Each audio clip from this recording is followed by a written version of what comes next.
Good afternoon, my friends and relatives. Bonjour, Nindwe Maganaduk, Minwan Nikanasaduk. Greetings, all Kinanishnabeg. Welcome to this Devin Dogsajig Citizenship Virtual Conference, the second virtual conference. The first conference was all about determining where are we going to start with citizenship?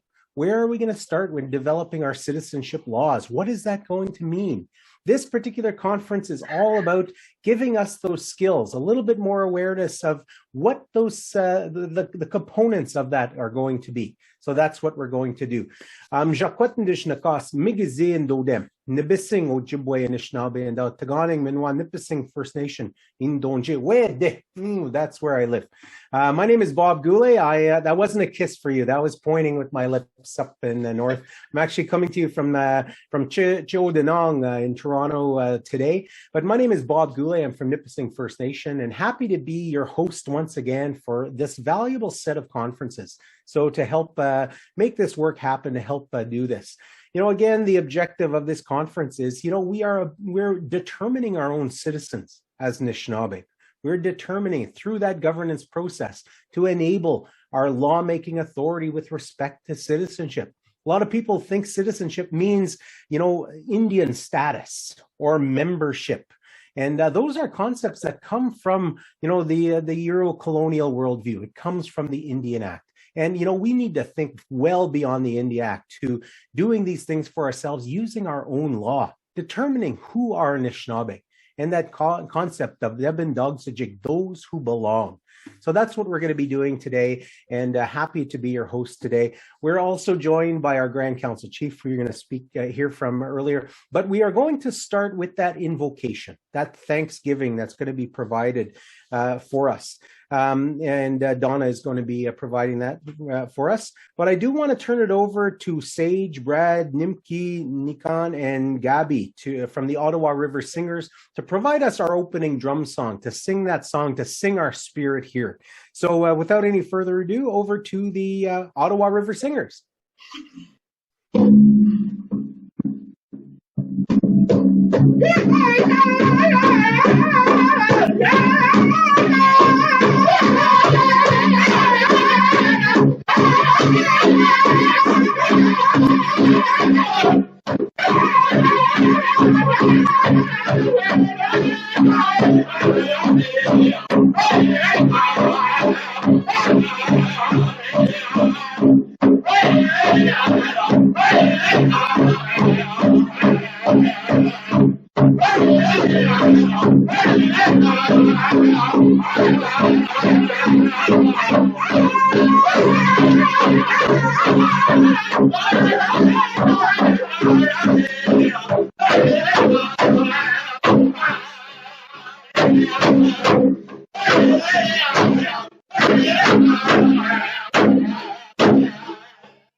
Ottawa River Singers. Give them a big virtual applause. Thanks very much, guys. And I want to acknowledge that name, Ottawa River Singers, referring to that Gitchizibeh, that place, a very special place in the eastern part of our territory as Nishnawbe, the home of the Gitchizibeh Ninewug.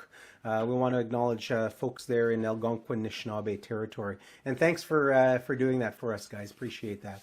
We want to ask Donna DeBosque, who's in Menedominasing, the heart of Nishnawbe territory, that beautiful Manitoulin Island, to offer us our Gudwe Wongazit Nishnawbe, where we offer that thanksgiving and acknowledgement in those words that remind us that we are a treasured family together, that we are one Anishinaabe family. We've been given all these gifts to help get us and to remind us of this life that we hold together as family. So without any further ado, over to Donna DeBosque. Miigwech for being here, Donna.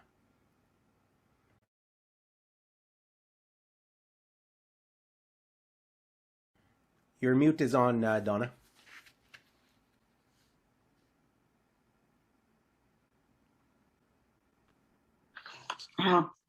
Bonjour. Bonjour. Evde kweden genin de gon mishnavre kwen dao. Gi gon do dem awe. Shikke gerin nem genot magna. Shinda gerim ne dom ne sim bin jabawi kwem kong bin jaji. Kabonishin kadesh in de gaven chikobne goan. Nideshman da mishnabek nation di no ek dot pi majin kwesta dot magen goche manchi dot. Ngoto an gisin nishnabe. Beben chget gi san nishnabe na king. Gibet gon ga denim ne dot suin. Shkode be okay noden gibet gostonan mi nag doen ming man pishkak mekan de bench get gimi nan get stoin da nishna ben wanag dojen london ni shosek na madwinan sagi duen de boy win aden moin boka win baden this win kwekot win minosh agde win de bench get gimi wana de ben win nag doen din kabna din dana ga beshwebak minana goge me go shwebak minage ya be wane shwebak mideshman da nain godo angisin nishnabe miigwech. Miigwech, Elder Donna. Donna sits with our Gitsajig Advisory Council, has also sit with our Quewag Council at one time as well. So Donna does a lot of amazing work, and now in Wikwemkong. So Miigwech, Donna. I want to invite our Grand Council Chief, Reg Niganabe from Mississauga, Anishinaabe, Mississauga First Nation in the North Shore, Robinson Huron Territory. The role of our Grand Council Chief is not like leaders that we typically understand from the colonial perspective. Our Anishinaabe, our Grand Council Chief, is often considered the one we put there to speak for us, to listen, to obtain consensus. And, that's our way of doing things. And, oftentimes Reg will spend a good time listening to what's being said, making sure he understands that clearly and carefully, and then offering his words. So that's something I respect about Reg very much. So without any further ado, please welcome our Chigima, our Grand Council Chief, Reg Niganabe. Oh, miigwech. Oh. I am away. I'm on the road right now, so if I do drop out, my apologies. But I'll keep my video on as best I can. The internet signal here isn't that great, but I'd like to begin by saying miigwech to our Ottawa River Singers for that opening. It's always beautiful to hear the drum. I'm looking forward to attending ceremony this summer and attending the powwows and hearing the drum a little bit more often. It's I'm glad we get to hear it in these Zoom meetings and get to do that, but it's just not the same as being right there in the room or inside the assembly or wherever we might be when we hear that big drum. So it's good. Miigwech gets it, Donna Dabaski, for your opening. I always appreciate that.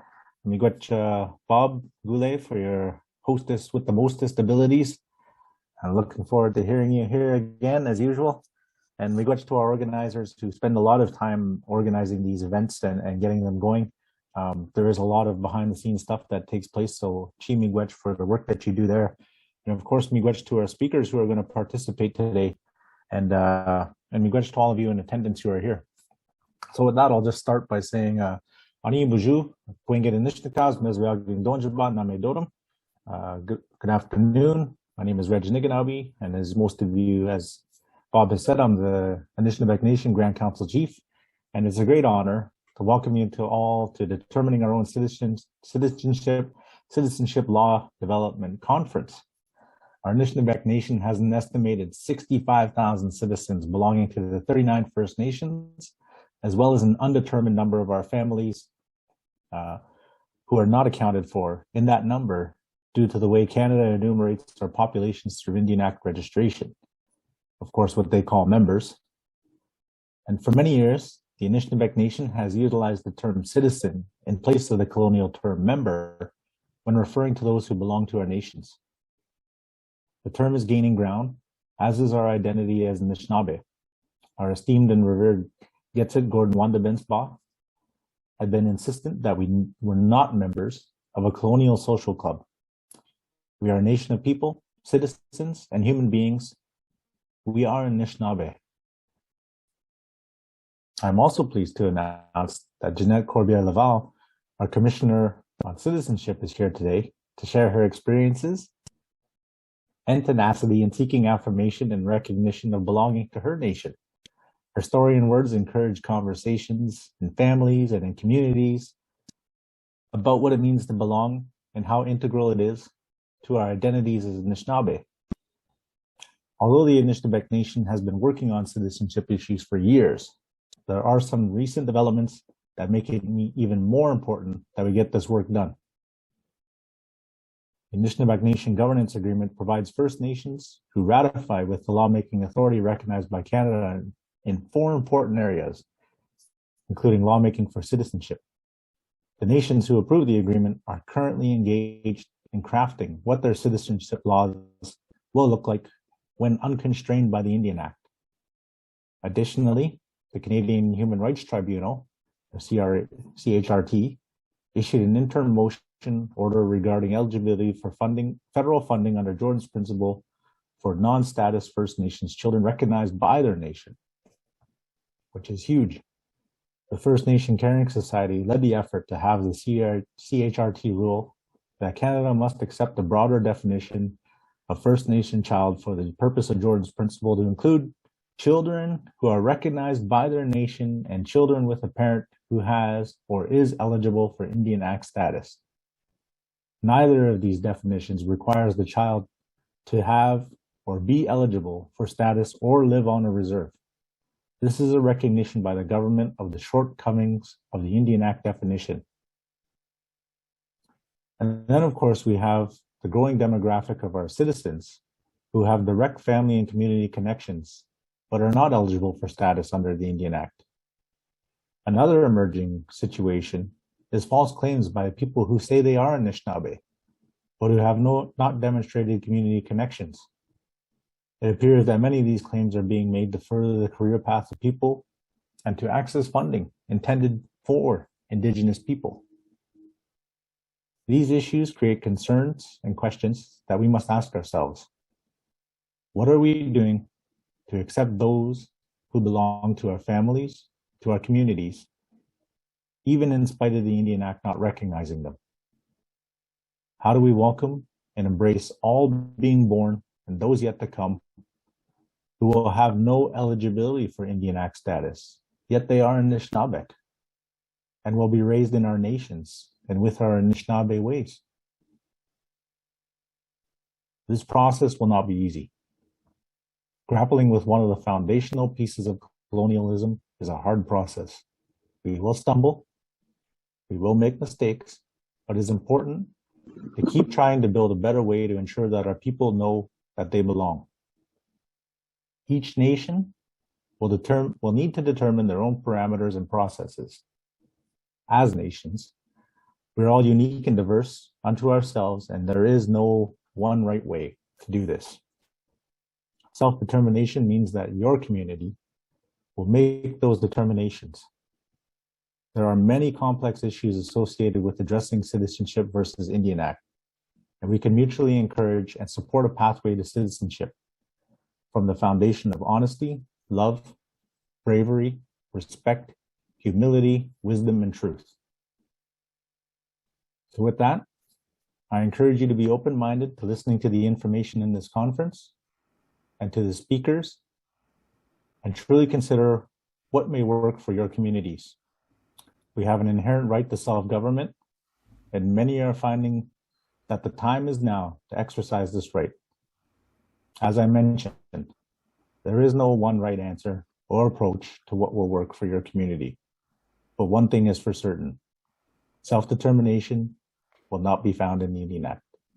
So I thank you for joining us today. Miigwech. Miigwech Chigama, thanks so much for your words, Reg Naganabe.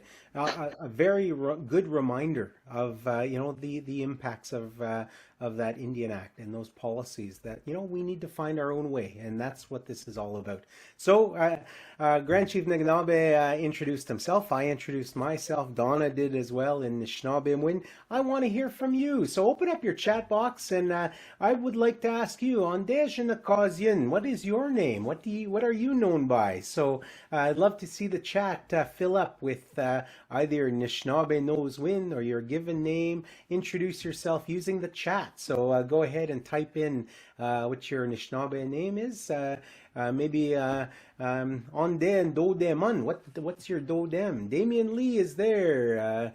Miigwech Damien, all the way from Yellowhead Institute in Ryerson. Oh, not Ryerson. We're Toronto Metropolitan University now, apparently. So, yeah, such a creative name that took a whole year to come up with. Yeah, thanks, Damien. Bonjour, Laura. Newagabo, Jinkaza. Thank you, Laura Liberty. Yeah, anyone else? Share your name. Wida says Patrick's name. He's going to be speaking and coming up next. But if you don't have an Anishinaabe name, that's part of our identity too, is, to seek out our name, seek out our clan, and sharing that in that good way. Bonjour, Olivia from Fort William over there in the Lakehead on the west part of our territory. Miigwech, Wiok Dwe in thank you, Dave. Wisanquat Kwe, Miigwech Janet. So Beth, hello. Nimi Win, gimme one Kwe. Oh, very nice name. Wonderful names. Wonderful names. Nimki Kwe, Miigwech, and folks here from throughout our territory. Wonderful. From Ondek on the Conning. Wonderful.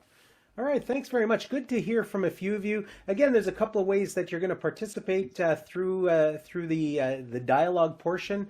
Mainly it's going to be asking questions in the chat. So if you have a question for any of our speakers, put them in the chat, and our moderators are going to help with that. So I will ask Melanie to help with that, and Arnia when you can. Ani Jane, from Chimna Singh. Wonderful. just plain Jane. Wonderful. Giseline Sunday, also here from Alderville. I was just asked to be the MC at Alderville Powwow coming up in June. So looking forward to being over there in Alderville. So thanks so much. As I mentioned, I want to bring up our Commissioner on Governance, Wida Se. He's the past Chigama here at Anishinaabe Nation, a longtime chief of Ondek Omnaconning, has done it all, and he's done it all by working for our communities, from a very young man working in recreation and then working in the executive office and doing all of these things. Patrick Madabi has, really played that good leadership role, and is a fine person to be our commissioner on governance. So he's providing that advice and providing that insight that will help us achieve where we want to go with self-government. So to bring opening remarks, I want to turn it over to Wida Se, Patrick Madabi, for your opening remarks. Bonjour, Wida Se Dijnakas, Ondek Omnaconning. Bonjour, Agizé, Dodim. As Bob said, I'm from Ondeck Amnaconing First Nation, place where the Crows live. Maybe I'll start off by a little story I heard. And it was a Cree that told it to me, so that made it even better. He said, you know how you see those crows on the side of the road? You know, they're fearless. And as the car approaches, you know, they'll do the little crow hop and just get off the road. What I didn't know was there was always they have an early warning system. And up in the trees just above the highway, there's always one crow watching. So when a car comes along, he goes, car, car, car. I never knew that. That's when you see the crow hop away. I thought it was a neat little story coming from a Cree fella. Today we're going to be, first of all, let me also say how beautiful it was to hear the Ottawa River Singers, Miigwech Donna, Miigwech Jigama Reg. You know, and thank you, Bob, for again facilitating this session this afternoon and tonight. You know, we're at a stage now in this citizenship issue where there's been a lot of work done to date, but we're getting down to the nitty-gritty, the really important part of beginning of a robust discussion on how this is going to work. And as the Grand Council Chief said, you know, that will be determined by you, the citizens. And again, it's also very important, you know, to differentiate the word citizenship from member. You can be a member of the Kiwanis Club, but you're a citizen of your nation. And that's what's recognized under international law. And that's why we've started to go back to, you know, a lot of our ways of identifying, you know, what we have as Anishinaabe people.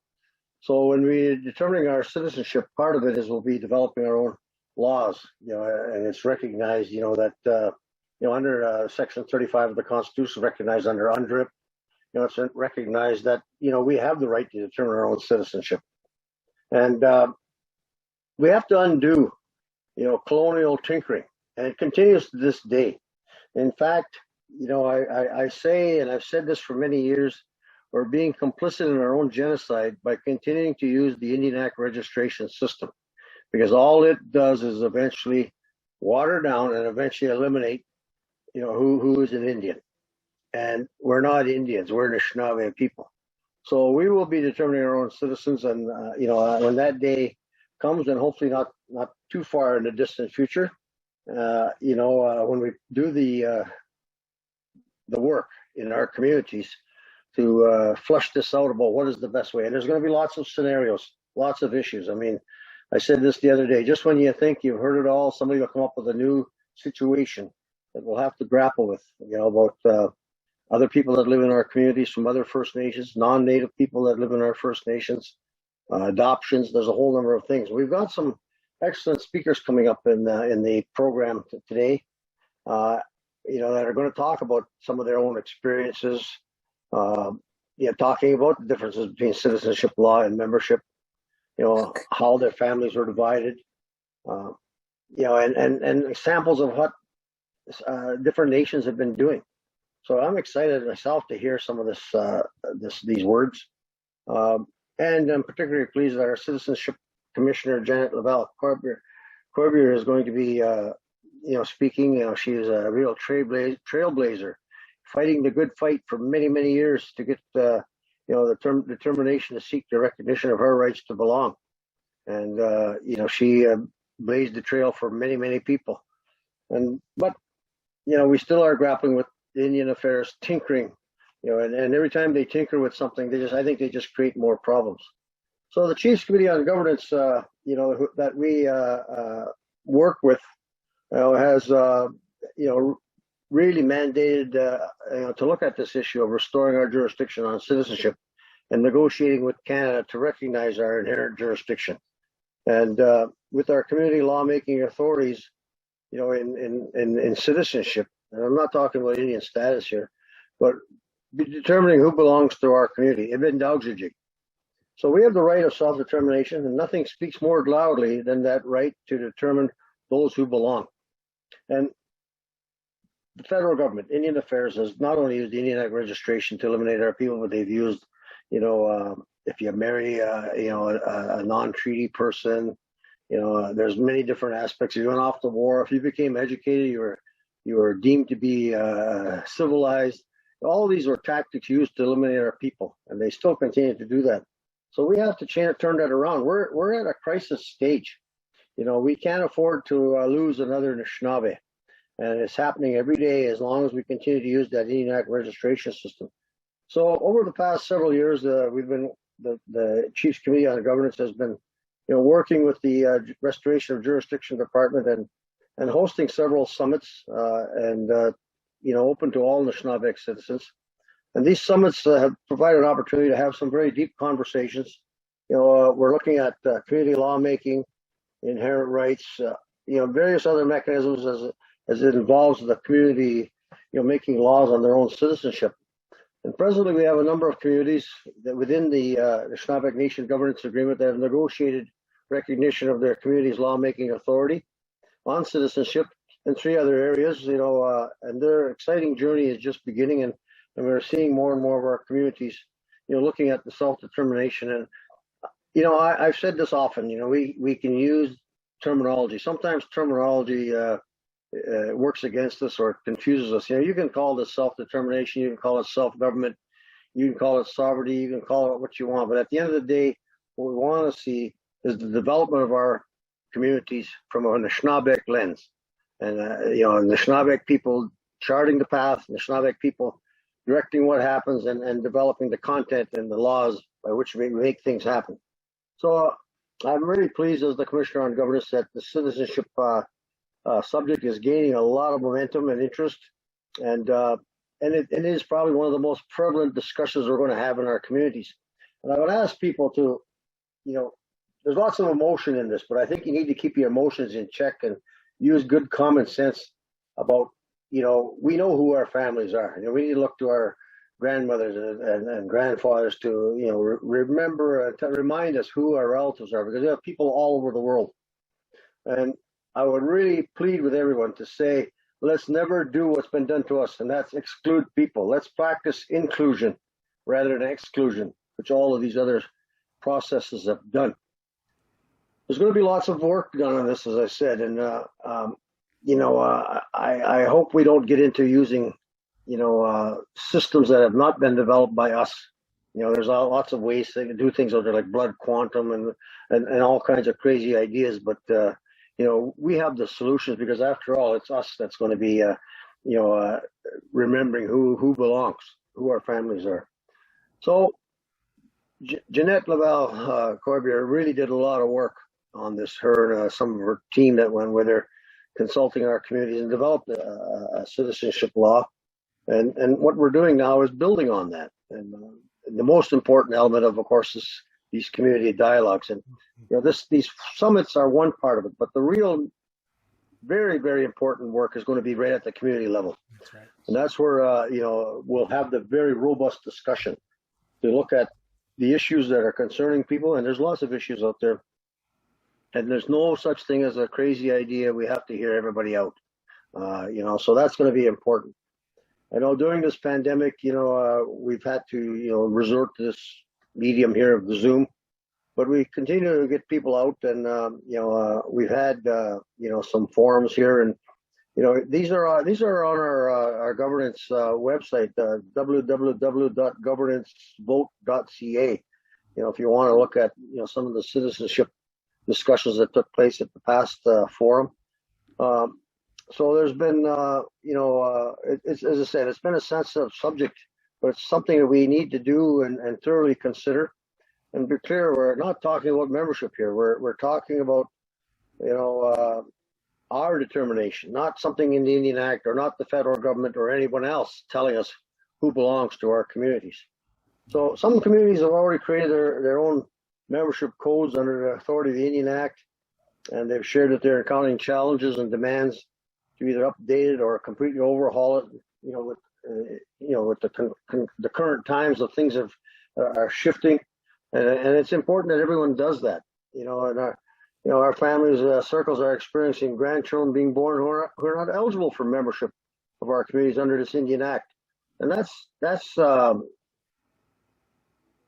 it's unconscionable, to see our own relatives. I mean, just ask yourself, which one of your relatives would you like to see, put in this kind of position?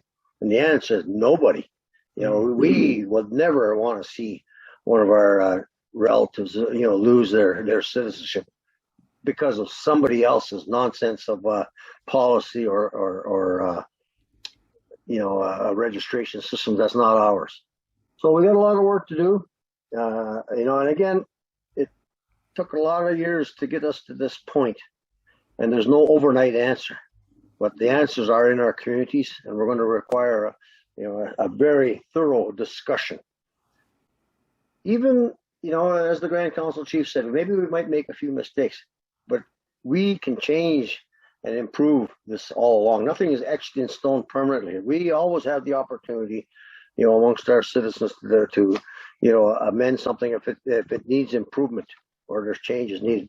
So we'll hear from some very important people today with a very important subject matter, and we're going to be talking for many years on this, and we got to start walking the walk and start changing this business about who belongs to our community and to our nation.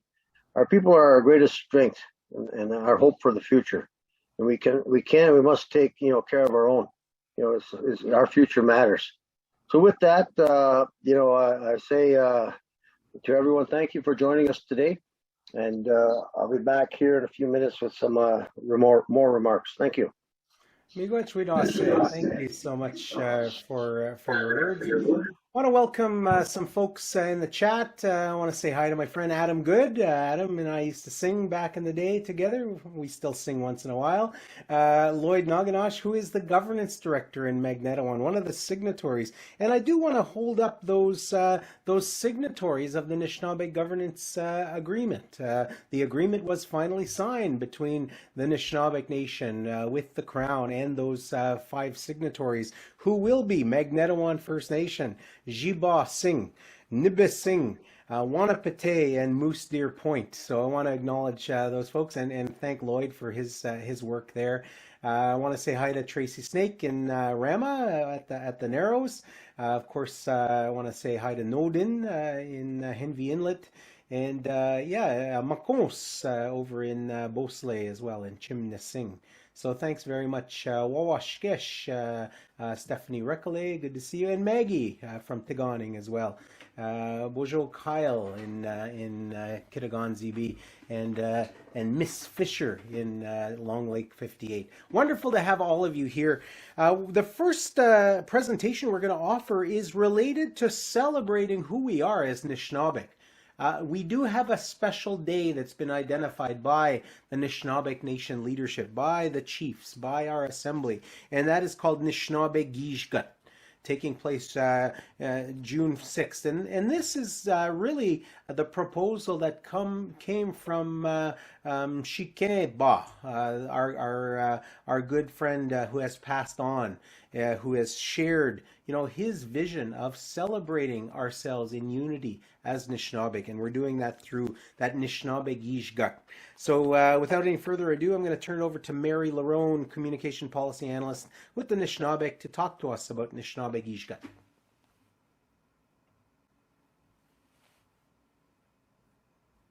Mary, are you there, Mary? Did you call on me just now, Bob? Yes, okay. Over to you. Okay. Well, all right. Dave and I were just talking about how we were going to facilitate this, so we'll do it this way. Hello, everyone. I'm here in North Bay. My name is Mary Larone. My Anishinaabe Noswin is Joshua Ninjinsan, and my Dodomag is a tick. So I wanted to, on June the 6th, we're going to be having a celebration that marks the when we proclaimed our Anishinaabe Nation Constitution, our Anishinaabe Chinook-Nagawin, and in 2012, June 6th, at the Roundhouse in Chagwenda First Nation.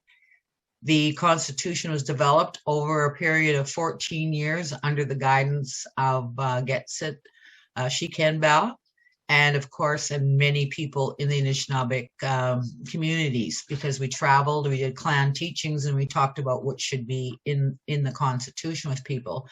We ended up writing the Constitution at a constitutional convention representing all the First Nations. We created it in one weekend, and then that was sent around for further discussion, and finally it was proclaimed.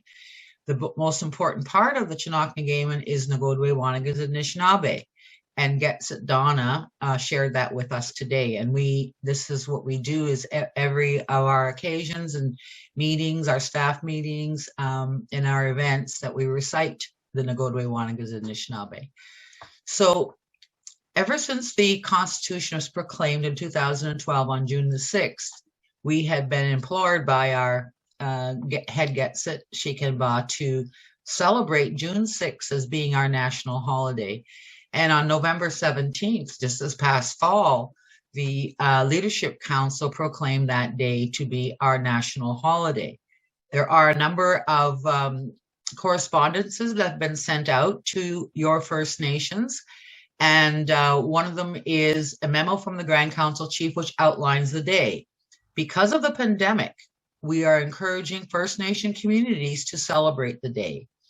We are supporting those celebrations with promotional and informational materials that will be sent in a package to the First Nations, as well as to First Nation schools. We also, so what we're having is a hybrid kind of event, as is the practice during this global pandemic. So because we can't have the large gathering envisioned. The large gathering envisioned was one of the ideas was to all gather at our central gathering place at Bawating there in Garden River. There is a unity pole that has been erected there a number of years ago. So we were thinking we would bring all the clans together for a day, a family days, and on that June the 6th, we would have celebrations which would take the whole day to do cultural teachings and really look at our history, practice our culture, and celebrate all things Anishinaabe. We have so much to celebrate. So this was the idea, that in time that we would instill knowledge, cultural knowledge, as well as immense pride in all things Anishinaabe among our people, and particularly for the children. So this year, the theme is honoring our past, our present, our future, and I'm just going to go over the highlights of the day. We're going to start with sunrise. The day before, there will be a sweat lodge and that kind of thing for our leaders, our nation councils and commissioners. And then, Dave has the agenda up there. Thank you, Dave. So, and then as you see, and we're going to live stream parts of the day so that people in the communities can join us. And we will have the recital of the Nagodwe Wanagas opening remarks from our nation councils, leadership council, and others that will be at a venue. The venue will be our head office, and we're going to be renting a big tent, and we have the arbor there for a fire, etc. So we will start at sunrise. We have a pipe ceremony, and then we'll have the Anishinaabe creation story by our head Getsit Richard Asinaway. And that those things you see there from 8:30 to about 11:30 will be live streamed, so people will be able to join. And then we will continue the live stream at 1 o'clock with the Three Fires Confederacy song, which is our national anthem. And then we will have the recital of the Wampum Belts by Dr. Alan Ojik-Corbier. I've heard this a number of times, and it's absolutely so engaging, and Alan's a great speaker. But anyway, so on to the next thing. And then at 3:30, we were going to take a look at what we have in our bundle. And in our bundle, we have everything, our past, the present, and the future, and what is all represented there. Of course, there's our eagle staff, our drum, and all of our medicines, and some of our founding documents, or our inspirational, our assertion documents, and a number of things that we've done through the years. And so, and Richard, Head Gets It, Richard Asinaway, will be he's going on a fast next week, where he's looking for that vision to carry us forward, where we're at now, where we're going. So he'll be sharing that with us. As well as we want to have a sharing circle with our elders and our nation building councils, our elders, youth and women, and as well as our leadership council and our past leaders, such as Patrick Wadase Madabe, who was Grand Council Chief twice, 2 different occasions. And also, Vernon Root, who started the nation building movement with Head Gets It Shikenba, giving him tobacco back in 1996 to help him help us on this pathway. And also our commissioners, including all of our commissioners, Jeanette Corbier-Lavelle, Autumn Pelche, Chief Duke Pelche, Patrick Madabe, and I probably am missing, and Barbara Nolan, our Anishinaabe Commissioner, will all be present there. And these dignitaries are invited guests. That's would make the core group at the head office at that venue, because, as I said, we have to have, we can't have that large gathering. We'll have to have that next year, we are hoping. And then we would have a closing drum and a Thanksgiving. And then we would have a feast, a giveaway, and a round dance to close off the day. So that's what's up.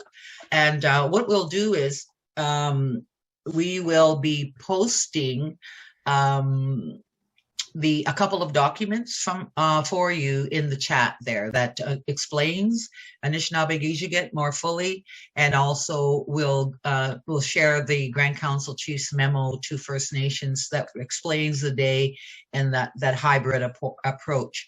We will also be sending out a notice, a poster and flyers and things for you, so that you will be able to join into the live streams on the day of. And I'm really looking forward to this day.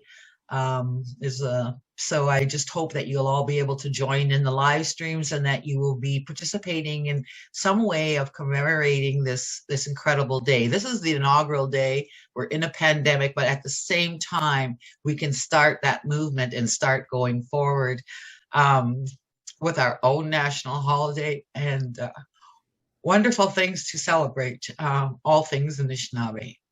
Miigwech for giving me the time, Bob. I appreciate it very much. And anyone can get in touch with me if they would like more information, and we can make sure that you get documents.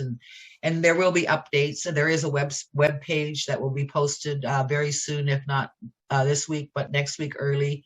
So there will be a number of things flying through the cyberspace and landing on your desks, and that you'll be able to access through the internet. So miigwech, and have a great conference, guys. All right, miigwech, Mary. Thanks so much, and thanks. Dave Shawno is supporting you from the sidelines there. Dave has shared a couple of documents for you, a memo that reminds us about Anishinaabe Giigit and some correspondence from our Grand Council Chief. Again, encouraging, if you are working for your First Nation, if you are a Gima or you're on council, take some of that information and consider, what can we do on Monday, June 6th? What can we do to celebrate our Anishinaabe national holiday that's been shared by Shikenba? So give that some thought, give that some consideration.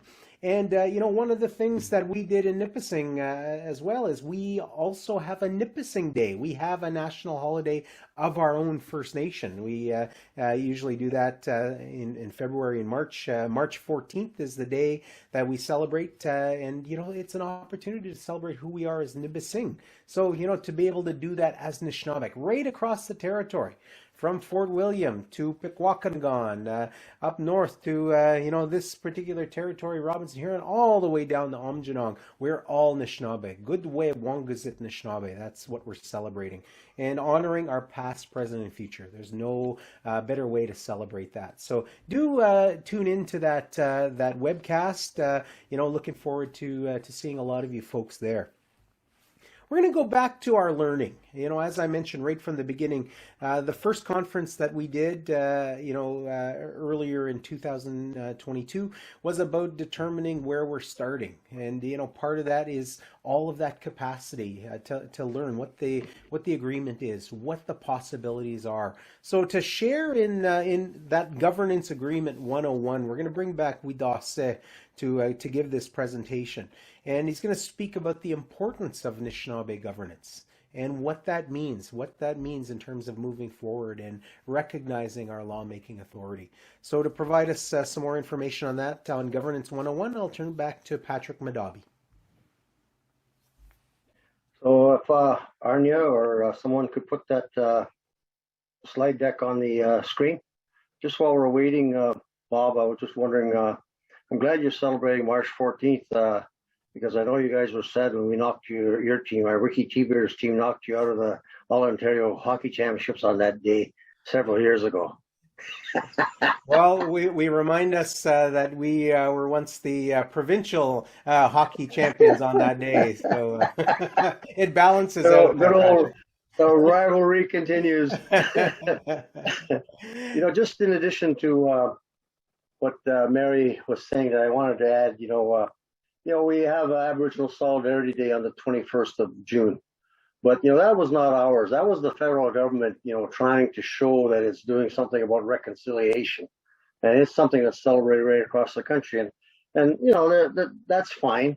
Well, we often do not remember that the Anishinaabe Nation has been the leader in so many fields, regionally, provincially, nationally, and even internationally. Some of our people worked on the UNDRIP back in the early 80s. Childcare initiatives, education initiatives have all come out of our territories. Policing issues, gaming started with the Anishinaabe Nation. I mean, there's just so many things. I could take a lot of time and list all of the accomplishments, but we often don't remember that. And even in our own communities, there's been lots of success, but sometimes we spend too much time dwelling on, the negativity, that exists in some of our communities. So I really think that, when we talk about our Anishinaabe Gets It Day, it's a really opportunity for us to celebrate, our accomplishments. Putting in place this Chinook Nagaywan was a major, major historical event, and we should never forget that day. Anyway, just move the slide up, please. Just in starting out, one of the things that, colonizers did all over the world was they did a couple of things. They kept, the indigenous people in poverty and uneducated. And, we've got to turn that around. That's why education is so important for our people. That's why it's important that we determine things for ourselves, because using somebody else's ways have not worked. And if you look at, just before I get into talking about this, I want to just say something. The argument's been made that even Canada itself, doesn't even really qualify, as being a nation in the true, test of what is a nation. In order to be a nation, you have to have land. Well, I don't believe they brought all this land over with them on those boats. That's our land. Although they did mention it in our home and native land in their national anthem. Languages and culture. We've had that here in our territory since time immemorial. They brought their languages and their culture from across the pond. Laws were brought from across the pond. We had our own laws. The determination of citizenship. We had our own citizens, being determined by our own people. We had adoption practices, in place. So, these folks, these newcomers to our land, don't have anything to teach us. And I want to remind you of that. And we sometimes forget that, we got to be confident. We got to, feel with every fiber of our being, that we're Anishinaabe, and we should be proud of that. And if you look at this, the difference here from the right side and the left side of this thing, you know, we see the great leadership and the great things that went on, you know, from a sovereign and inherent act perspective, you know, where, you know, there was wars held, there was treaties made, and, you know, our treaties have remained intact. You know, when we sign treaties, you know, peace in particular amongst the tribes, we've kept that peace and friendship. You see the treaties from the guys over on the right side here, you know, they've yet to, still fighting to acknowledge treaties. You know, we've had our Three Fires Confederacy, now the Anishinaabe Nation Grand Council, going way back to the 1800s. And you see on the other side, you know, the nonsense of this doctrine of discovery and terra nullius, you know, the sheer audacity of somebody to just say, well, you know, we're going to go into somebody else's land, stick up a flag, and it's now ours, and say that, you know, these people over there are not even human beings, you know, and so you see this kind of stuff going on, and you know, it's a really weird mentality, and you know, even to this day, you know, the delegation that went over to see the Pope, we're telling them to, you know, get rid of those doctrines of discovery and terra nullius that you know, there are edicts from the, you know, the Pope back of you know, in the 1400s, in the early 1500s. So you see where you know, we continue to have, you know, our leadership, you know, the 1920s League of Indian Nations of North America, and some of our people from our own territories here were the leaders in that movement. And you saw on the right side, you know, where you started to see the Indian Act, you know, start to come in, and assimilation and genocide started to happen. And, you know, we had continuing to see where, you know, there was a constitution looked at back even in the 1940s. And then, but you also saw the Indian Act on the other side and happening. In 1980, and this was a very important discussion, we were preparing in those days to get ready for the battle at the constitutional table. First of all, we had to fight to even get recognition there at the constitutional table, because the government was just dealing with the provinces. And we said, you've got unfinished business with your treaty partner. And the chiefs had to go over to England, you know, to lobby the parliamentarians over there and the House of Lords, you know, to try to get them to understand, you know, that these we're still nations, and we're still, you know, have treaties. And in fact, there was a Supreme Court decision over there done. The chiefs took the Crown to court. It was called the Lord Denning decision, and it specified, when we won that case, that the obligations of the Crown and right of England had to be adhered to by the Crown and right of Canada, and even the Crown and right of the provinces. So it was a major victory by our chiefs back then. And when we were if you look again on the right side, in 1982, the Constitution Act recognizing inherent Aboriginal and treaty rights. You know, a lot of, I don't know whether this will come out in the history books or not, but the original Section 35 was actually Section 34. And Jean Chrétien, who was the Indian Affairs Minister in that era of Pierre Elliott Trudeau leadership as Prime Minister, was negotiating, trying to get René Lévesque and Quebec to come on board with the Constitution, and some dissension from some of the prairie premiers. And they were negotiating in the kitchen of the Chateau Laurier about, you know, and trying to get Quebec to come on board. And the bargaining chip they were using was to get rid of the recognition of Aboriginal and treaty rights. And we fought back, and that's why it soon became Section 35. Just a little side story. You know, it amazed me. I was a very young Grand Chieftain. I think I was 27 years old. And I get a phone call out of the blue. I had a room there at the Chateau Laurier. And I get a phone call out of the blue. Some hard rock miners from the communities around this area here phoned me up when they found out that Chrétien was trying to negotiate away our rights. And they said, we've been stealing dynamite out of Inco. You give us the word, Grand Chief, we'll blow up every bridge and pipeline between here and Sault Ste. Marie.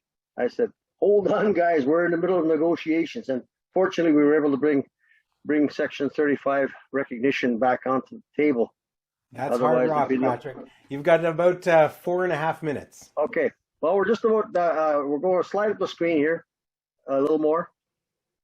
So there's been negotiations going on with this self-government, and it's kind of in terms of the flow of things. The governance piece should have moved forward first, but again, when you're dealing with consulting people, it takes time. The education system moved first. We've got 23 First Nations that are now on board with that, and 17 are now considering joining. The governance negotiations are now complete. We've got, as was said, there was 5 that have signed on. We've got 3 that we're currently talking to, and we've got interest from a few more. Right now, the Cognoscent Child and Wellbeing Law is being implemented. Health sub-government negotiations have been worked on for a number of years now. And further on down the road, I'll move the slide up. Further on down the road, we're going to see, other things come up. It could be justice. It could be having our own court systems. We could be dealing with economic issues. Whatever the communities desire going forward in terms of what they need to put in place for their responsibilities of how they're going to run their communities, that will be the discussion going forward. Next slide. And that's just shows you some of the models we've used about the nation has its laws, the Chinakagawin, and the Goodwavin gods, and all those things inside the circle there are part of the responsibilities of the clan systems. Next slide, please.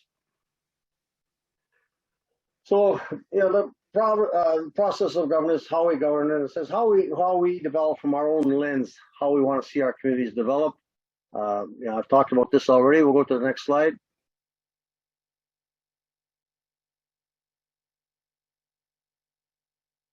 So we're talking about these things, and we've been talking about this for some time. Language and cultural laws, citizenship, leadership selection, and governance operations, and these are like the foundational elements. If you build a house, we'll build more rooms on that after. And that's these things like I talked about here, like child well-being and health. So we're looking at a lot of things here. I won't read them all to you, but there's lots of things going on that's going to help our communities. Instead of us sitting at the back of the bus, we'll be driving the bus, or we won't at least be under the bus. Next slide, please. So, there's some different processes going on, parallel processes going on, where people are looking at other ways of dealing with the issue of governance, and they're all good work. And I think it's important that we continue to collaborate and share best practices and share good ideas. There's lots of good ideas coming from these communities. We have to stay together, or we're going to fall apart. So we have to be strong and unified. So next slide. So it's been mentioned on April 6th, there was 5 nations that signed the agreement, and they're starting the steps to get out of the Indian Act.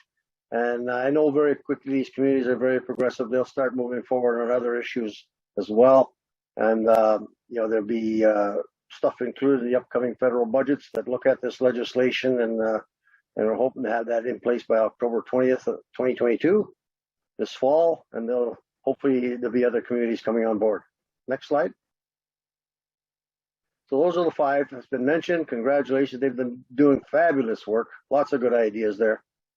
Anything else? As I said, we've got other communities that are looking at this. Miigwech, I've tried to be as quick as I could. Bob, thank you.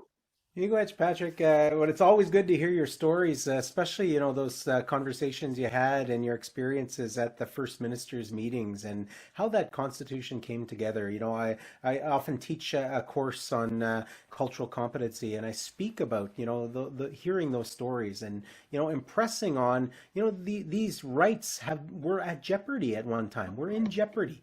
And it was these leaders such as yourself that, took that stand and made, those first ministers, that cabinet, the prime minister realize, from a place where they were going to eliminate those rights under the auspices of racial equality to the point where it's entrenched in the highest law of the land. That's incredible work, and something we should celebrate. We should celebrate as part of Anishinaabe Gishgak. So miigwech widase.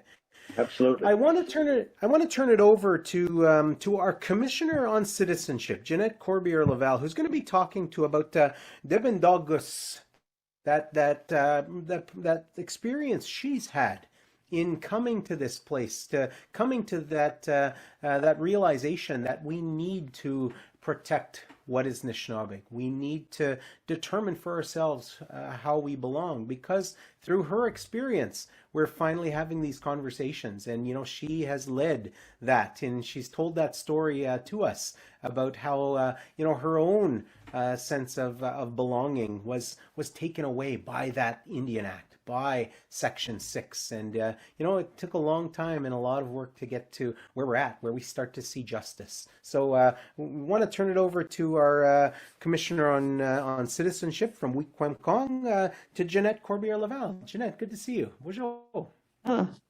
Bonjour. Ani, kinawaya. Kiwat ng Dishnikas, Shambe Kwenda Mino, Wikwemkong Genin Don Chava. Could I cake and do them? Up to Gitchin Mino, Jisemaga Kuim, Mountainidian. We giggling.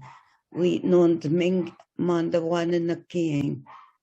Mino Gabajueva, Gigino and dying, knock nige oge no gemak ayain. Gaba shugo batina to one kita the make needish manda and yain no mampi. We know the main, we can the main anish one is whoever. I'm so pleased again to be with all of you. My Anishinaabe name is Kiwetnung, which is North Star. And last time I believe I received that many, many years ago.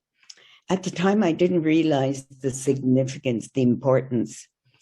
And now I'm seeing many, many of our people who are using their Anishinaabe names that were given to them specifically for their roles, for what they have to do in their lives, for their communities. So I asked if I could just briefly take a little bit of your time, because I know today's session is going to be really important, because we will be hearing actual experiences, what some of our people have had to go through to be able to belong, that sense of belonging to our people, Edben Dogzajik. And I think this is the first step, and it's going to be a bigger step than we have been looking at before, because now we have 5 First Nations who are actually accepting that challenge, and they are going to be doing their own self-government. My congratulations. I admire those 5 First Nations for taking that challenge and saying, let's get to it, let's do this work. And while I am here, I would also like to say, I will help you as much as I can just from my own experience. Many years ago, over 10 years ago, I was honored with the title of Commissioner on Citizenship. Now we say Edben Dogzajik Nakanigewan, those who belong, our law. And at the time, we were just reaching out. What would this mean? What has happened? I had been through my own experience, as many of you already know. And here we are now, 52 years later, and we're still dealing with that sense of not belonging. Many of our people are still out there, and they don't have that opportunity to be able to return. They know who their people are. They know where they came from, because we know who we are. And I had to go through that in 1970. And it wasn't until 1985, 15 years later, that I got a secondary recognition by the government. Mind you, at home among our people, that was never done. Because people, we know who we are at the community level. We know our ancestors, we know our relatives, and we have that sense of this is our home, this is our community, this is our land. And we're talking about all these other impositions on us. And Patrick was talking about the church saying there wasn't anyone here that, that doctrine of discovery. Well, that's been proven over and over again. That's not true. And yet it's still there. What else can be done to get them to recognize that fact? But we are starting, and in this time and age, we are starting to take back our sovereign rights, that right to make our own laws, that right to use our own language, our culture, and we have that land. Not very much left, but right now we can see that there is a push, and I can hear it from right across Canada. Land back, it's called, negotiating and saying, this was our land and we want it back. And we can do that if we act as a nation. So today, I think we will be looking at further aspects of nationhood. What do we mean by a nation? And as others have said, and Bob and Pat, that a nation is a people. People, and we say Edibendogsuchik. Nations have land. We have language. We still have our language. We need to work on it, but we have it. We have our history. We have our spirituality. And we have our laws, our governance laws. We can make these laws stronger. And that's what this session is about tonight, is to look at that Edibendogsuchik, those who belong, the right to belong, our own laws. And we will be hearing, and I'm looking forward to these presentations. So I'm not going to say too much now. I believe I have another opportunity to, after hearing these special presentations, that I welcome the opportunity to be able to get back and maybe just to say a few words again before the session's over. But when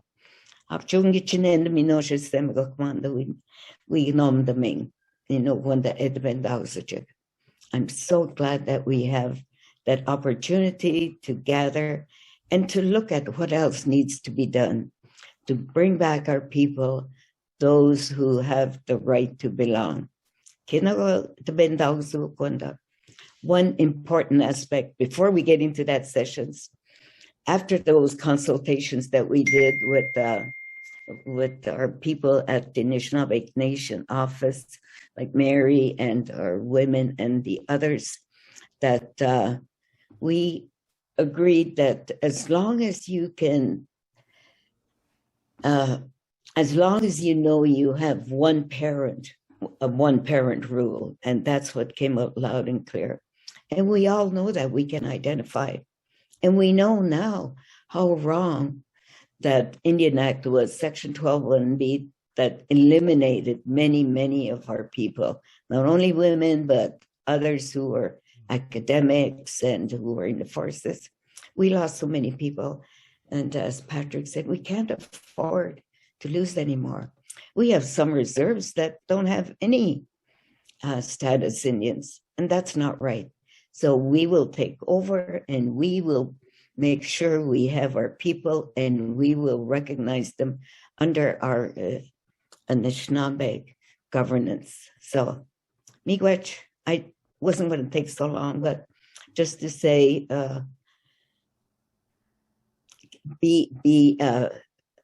I guess I'm looking forward just to hearing the presentations on adoption, keeping in mind that we already knew some of these laws, but it's good. How miigwech, Miigwech giwed nong, miigwech mum. I like to affectionately call Jeanette mum, and I love when she calls me son. So nice, nice to hear you speak, Jeanette. Miigwech. So we're going to hear from you again later this evening. So I look forward to that. We have it's our time for our keynote speaker, and we're very fortunate to have Dr. Damien Lee here from Yellowhead Institute via Fort William First Nation. So Dr. Damien Lee is a cisgendered, racially white man, as he describes himself. He belongs to the Anishinaabe of the North Shore of Lake Superior from Fort William. He was adopted as an infant to Fort William First Nation, according to Anishinaabe law. So he's lived his whole life in that experience through adoption and raised as an Anishinaabe by his family. He's done research not only for Yellowhead, but for what it was, the Ryerson is now called Toronto Metropolitan University. I got to get used to that. He's been mentored by Doug Williams over in Curve Lake. I love Doug, and Marlene Pierre over there in Thunder Bay. Dr. Lee is the Assistant Professor of Faculty of Arts and Department of Sociology at Toronto Metropolitan University. He holds the Canada Research Chair in Biskaabiyung. You're going to have to help me with that, Damien. And he's an Indigenous political resurgence. So please welcome to our Citizenship Forum, Dr. Damien Lee. Thank you so much. I hope you can hear me. Thank you for the very nice and welcoming kind of opening for me. And I see a lot of faces here and names that I recognize and know. So it's nice to be among peers and friends. And for those that I'm meeting for the first time, thank you for, I guess, putting up for me for a half an hour or so. So yeah, thank you for the invite to speak here. I've titled my talk today, Citizenship Through the Lens of Adoption. And I think that you'll see why that's kind of a fitting talk once I get going.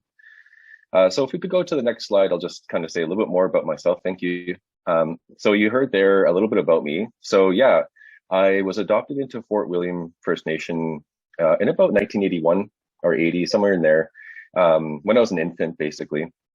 And I was adopted into the McLaren clan. So my last name is Lee. That's just what's on my birth certificate. But my whole family is the McLarens. So my grandparents are Geraldine and Donald McLaren. They've both passed on. And so the big thing to note there in terms of the second point is that I was adopted through Anishinaabe law. So, you know, not provincial law, not anything from the kind of settler society. And kind of, you know, had anything to do with that. And it kind of speaks to what Patrick was saying earlier about, you know, and Commissioner Laval too, about the, you know, Anishinaabe law existing, still exists. And we know this. I belong, right? I belong with Anishinaabe because of adoption law, of Anishinaabe law. And so, you know, that's a really, really important thing to highlight here. Just not only introducing myself, but just to reflect back to the vitality of Anishinaabe nationhood, you know, despite hundreds of years of violent colonialism. So I'm also a member at Fort William. So because I was adopted before 85, as you know, any Indian Act nerds here will know, I'm not entitled to Indian status because of my adoption pre-85. But after Bill C-31, adoptees could become status Indians, all that kind of stuff. I'm not a status Indian, but I'm a member of Fort William. Fort William has a membership code that allows for non-status individuals to become members through adoption. So that's kind of a little bit about how I landed there. And just a little bit, just to emphasize what was said by Bob a minute ago. So I have 0% Indian blood, if we want to frame it like that.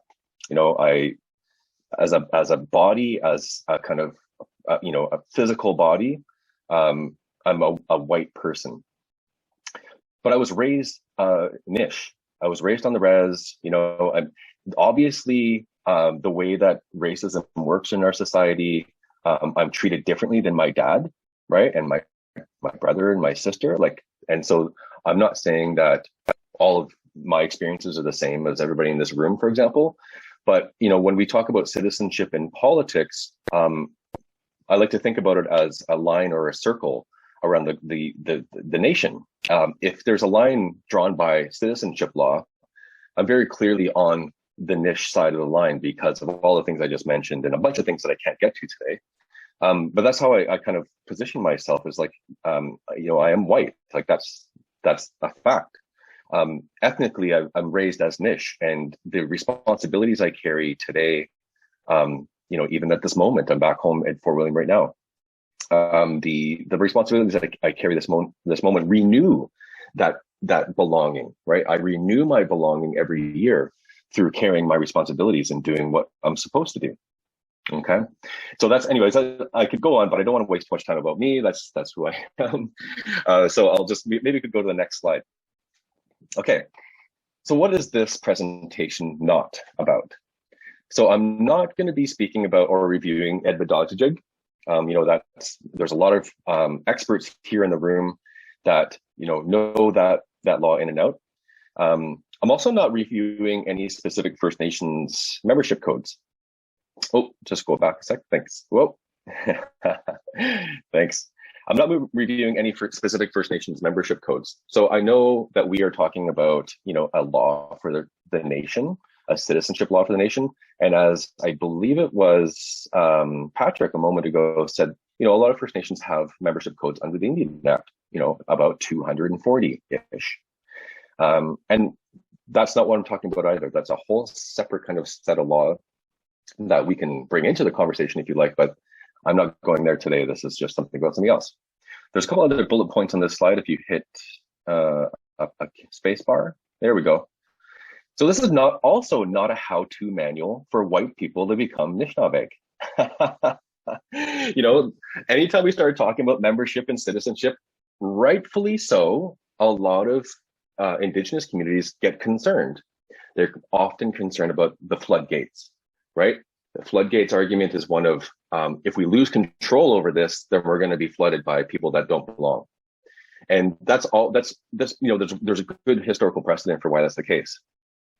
My argument about that, though, is that the power to say yes to a citizen is the same power to say no to a citizen.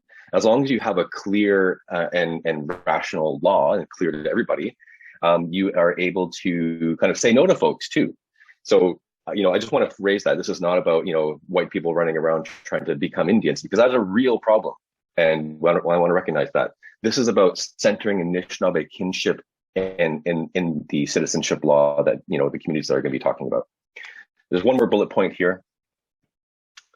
Rather, it's a discussion, as I mentioned, about what citizenship might look like through that narrow lens of adoption.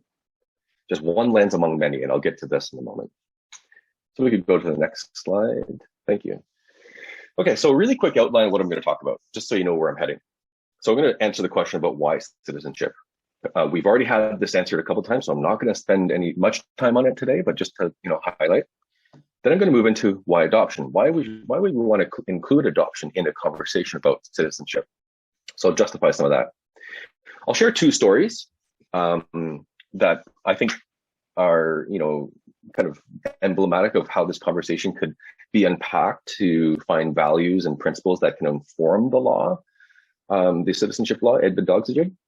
But just to recognize that there are many stories out there. These are two among many, and I'm willing to bet that the people in this room today will have their own stories about adoption in their family or themselves or whatever the case that could also inform this. And so I just want to recognize that we all have something to bring to this conversation.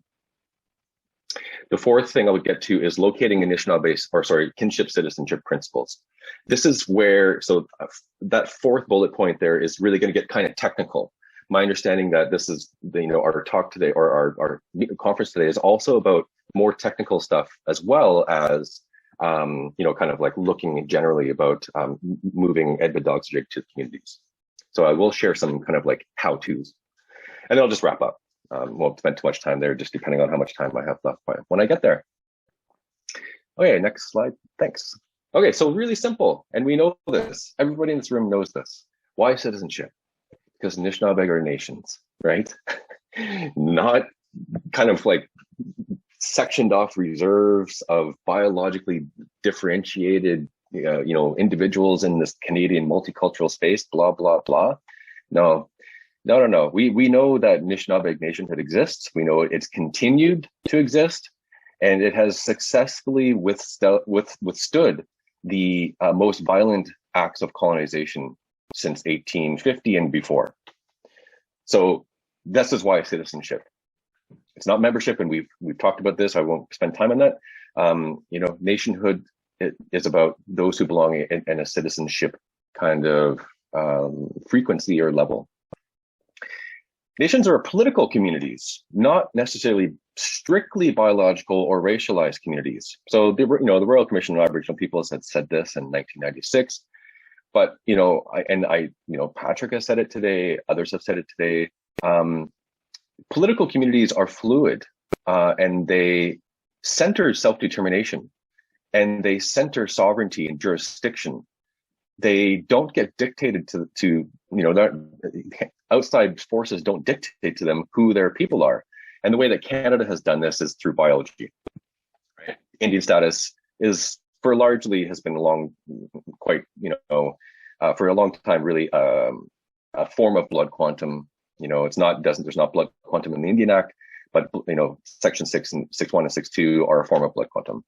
And these are really kind of like pointing back to that colonial idea that Indians are a dying race, right? And there's only so much Indian blood out there. So if we can codify it in the law to kind of get rid of that blood over time, then Indians will cease to exist. This is where that comes from.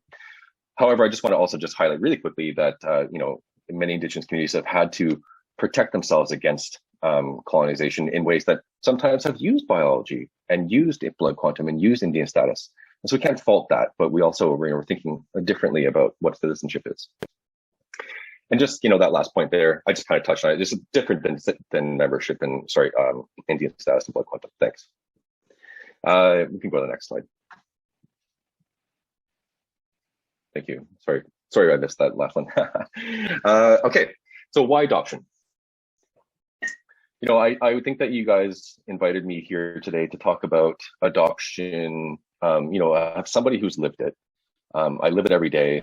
And what I can share from my lived experience and also my research is that adoption it's an expression of kinship, right? So it's not an expression of kind of Canadian law that imagines Indians in a certain way, right, in the law, and what that imagination of Indians kind of like erases Anishinaabe, right? And it erases Anishinaabe identity, it erases Anishinaabe law, governance, etc. So if we're talking about adoption, what that says to me is just one form of kinship. And by centering kinship, I believe that the laws that are produced around citizenship and belonging can be more flexible and fluid, but also reflect the principles of Anishinaabe governance and nationhood. It's a congruency concept, right? So how does the law become congruent with the values and principles that are at the center of Anishinaabe worldview or Anishinaabe ombudsman? It's also a conscious act of self-determination. This is the thing that all of our communities are, I would say, fighting for, but also enacting, right? We are all wanting to assert more self-determination, but also doing it at the same time in certain ways. But what's the thing about adoption, though, is that when families adopt, it really is about that, self-determining in a niche way. It's about taking care of your responsibilities in ways that you have to do. And through doing that, you are self-determining, right? It's not something that, it's a little bit different than birth and marriage. And those things are very valid too, and I'm going to get to those today. But having sex and producing children is self-determining as well. But there's these things reflect differently when we think about is a family going to go and adopt a child, a Anishinaabe child, a white child, a black child, whatever, a Cree child.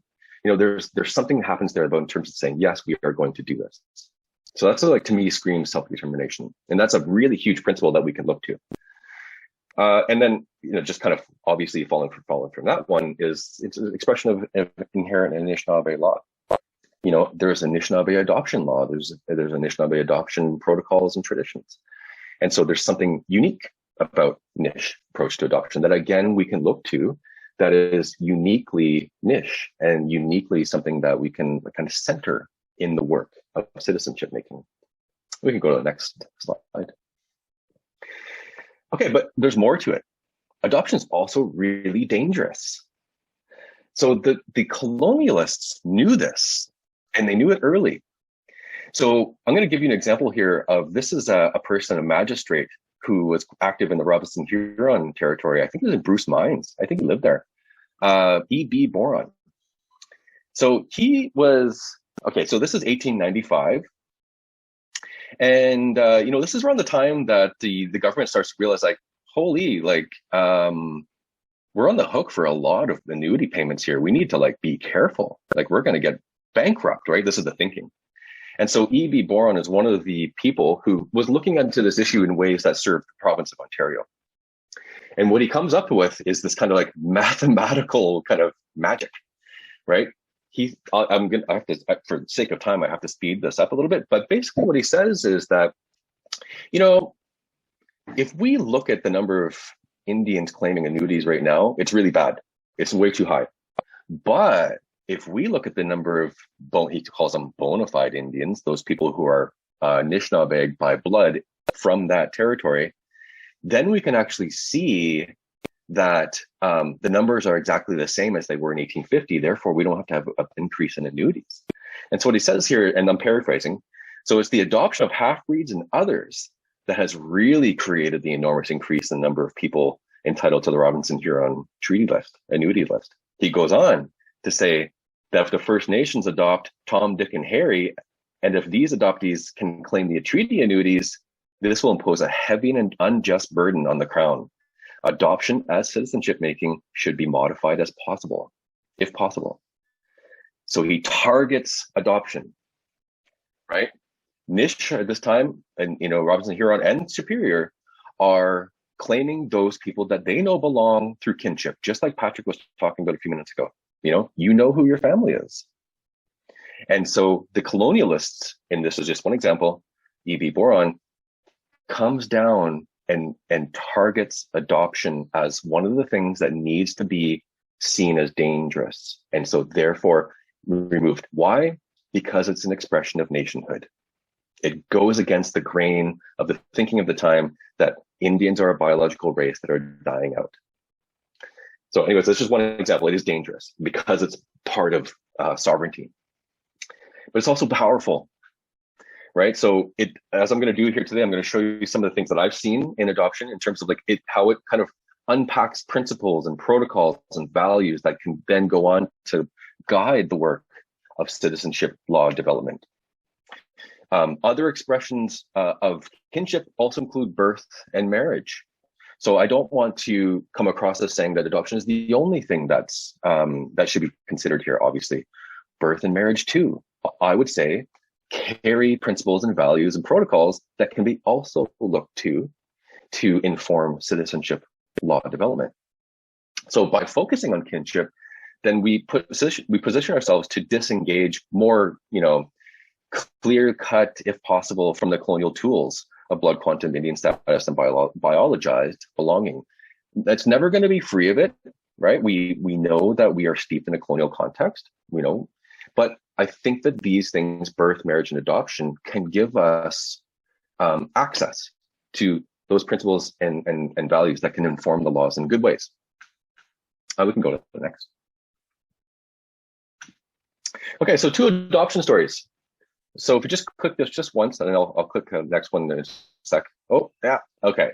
So yeah, we'll start there. So Ojibwe heritage. So I'm just going to touch really quickly on Basil Johnston's work when he's talking about the creation story. I don't have the authority to kind of, recite the story. So I'm only looking at Basil's work here. There's people in this room who are better positioned to kind of speak to the story generally, and who may even disagree with what I'm going to share. But like I'm happy to be corrected. Right? This is just a way of thinking about adoption. And so when I read the creation story, that kind of the parts where the 2 humans, or the humans are kind of like really weak, and their mother has passed away, and it's like the first humans on Earth, and how bear and the other animals come and like give them their flesh, right? And they kind of take them in and care for them, right, and protect them. And in turn, Anishinaabe start to name their clans after those animals as a way to kind of honor them, right? To me, like, this is kind of like really indicative of what adoption may look like from a kind of Atsukan vantage point, where those animals, in essence, have adopted those children. They don't maybe use that word, and they also don't. It's not a legal process under some kind of like Canadian law or whatever. But if we think about what adoption is, it's like caring for others and exercising that responsibility to care. And so we see that right at the very basis of Anishinaabe governance, right? So if Anishinaabe governance is structured through the clan system, and much, much more than that, but if it's governed through a clan or structured through a clan system, and humans name the clans as a way to honor those bears, those animals that cared for them, we can think about adoption in a way that's we're kind of like very, very base level centric or central to Anishinaabe governance in a way. And so it's interesting, right? It's interesting to read these stories and hear these stories through the lens of adoption and say, like, well, what does this inform us about Anishinaabe governance systems, right? I would say caring for those who you belong with is a central element of Anishinaabe governance and clan systems. It's also the key tenet of adoption. We'll go to one more story here with one click. And so I'll share a kind of a specific story about a person. So this is a person from my community, Fort William First Nation. His name is Frank Banningbaugh. And he's my grandmother's brother. And I've also worked with his family, members of his family, to learn the story, and I've been given permission to share some of these details. And so Frank Banning is an adoptee into Fort William First Nation. He was adopted by my great grandfather, Jacob Banning. And I believe, I'm going to get this wrong, I think late 30s, early 40s, somewhere in there, I maybe even earlier. I just don't have the date in front of me. But that's, the long story short here, he points, what happens is over his lifetime, he's adopted into the community, raised by the community, gives back to the community, and anybody you ask today will have very positive things to say about him. He started our he didn't start the powwow. He started our Remembrance Day ceremonies, which is a really big deal at Fort William on the mountain here. Like November 11th, it's a big deal for us. And he starts this, right? And he's also narrated by not just simply as an adoptee, right? He's Italian Canadian by birth. He's narrated as Anishinaabe. And this is a plaque here from the band's, I call it the Hall of Fame, but it's an Achievements Awards wall. And I'll read the little text at the bottom on this plaque. It says, "We present this award for your community involvement and are proud to present this award to a band member of Fort William First Nation." And so, he comes from a time when the Indian Act is very different, right? It's not post 85, right? So, Fort William claims Frankie Banning very publicly. We can go to the next slide. He's on the wall here, right? He's amongst the community, and he's not just claimed as a non-Indigenous kid who was brought in, although there are those, right? There are people who that's their title. Frankie is claimed into the nation by the community, by families, by the people, and he's claimed as Anishinaabe. He's claimed as a band member, and no one's going to refute this. Right? If we go to the community right now and ask around, like, this is not going to be refuted. This is like, so, to me, what this kind of shines a light on is that Anishinaabe citizenship law, again, it exists. It's based on caring for others, as Frankie Banning did, and as we saw in the Atsukan from Basil Johnston. And, it has the power to push back on the kind of colonial laws, but also the way that, the Indian Act has taught us to think at times. So we can go to the next slide. Okay, so what's happening here is that, I have to use this, iceberg metaphor, but I'm coming up close on the end of the time. I see about 6 or 7 minutes left here. So what we see here is that adoption is the visible thing that we can see. We can see when a family adopts a child. We can see when a community brings in a person. We can see that. What we don't see are those invisible things like the values. We don't see the self-determination other than, just seeing it through the family itself. We don't see the protocols if we're not at the adoption ceremony. We don't see the principles. What we can do though is we can train ourselves and do the engagement with communities to really think through what's happening behind what we see. What's happening behind adoption? What's happening behind marriage? What's happening behind birth? The protocols and the values and the principles that give those things guidance are the best parts that we can look to in terms of creating new citizenship law, because it's all there. Our communities still do this. All right. Who's getting hitched next weekend? You probably know. I don't know. But, in there's going to be protocols around love, around claiming, around commitments, caring for each other, etc. So how do we do this? This is where I get technical. So if you're already sleeping, this is going to put you to bed. So if we can go to the next slide. Yeah. So we can, here we go. So, adoption in terms of like it being a political process, it's beyond just the sexual self-determination. This is really critical. If we think about Indian status and we think about, to a certain extent, lineal descent even, or blood quantum, all these things, unless they're defined otherwise, they risk something important. They risk losing something important, which is, the way the Indian status worked for so long, for example, it required heterosexual relationships. So my question about when we see things that don't break free of kind of sexual-based citizenship laws is like, well, what about two-spirit families? Like, do any laws that are created, say, that center making babies, right, through heterosexual relationships? What does that mean for two-spirit families in our communities? And so the political element here is important because it pushes back and kind of rethinks, well, what does it mean to belong in a way that's kind of more fluid? And so if we go to the next slide, I still want to run out of time here. Thank you. So we can go again. So what I'm proposing here is that if you hit the bar one more time, there's going to be a little thing that slides in, I think. If you hit the space bar or something, there we go. So yeah, so if we think about adoption, birth, and marriage as kinship practices, as visible kinship practices that kind of like are emblematic of the deeper hidden or invisible principles, we can see that what we have is a citizenship methodology. These are places that we can look to unpack the principles and values that speak to kinship and speak to caring for each other and speak to claiming each other. So if we can go to the next slide.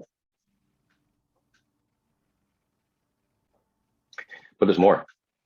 So often when we do community engagement on the community level, we tend to do, we tend to reach out to men, women, children, elders. I included here people born with status, and people who have fought for status. And so, typically when we end up holding community engagement meetings of some sort around any issue, right? These tend to be the kind of groups that get sectioned off in certain ways. And this is totally fine. This is great. You're going to get perspectives from women, you're going to get perspectives from men and children and elders who, may have something to say about citizenship, and those contributions are very important. But I think there's more to it. So if you're working on citizenship development in your community, and we're trying to get to this thing that I'm talking about of those hidden values and those principles that can inform Anishinaabe citizenship law in ways that is congruent with Anishinaabe-Otziwin, I think we can go a little bit more. We can be more rigorous. So if you hit the space bar on this slide, so this is important. It's okay, actually, let's just keep it there. The reason why that this is important, because it's rigorous. You're not just talking to one set of people about citizenship. You're not only talking to people who have fought for Indian status. That's a very important group. But if you only talk to them, your citizenship law is only going to look like something reflective of the people who fought for status. or if you only talk to children, or if you only talk to men, or only talk to status folks, etc. So we go to the next slide, and we hit the space bar here.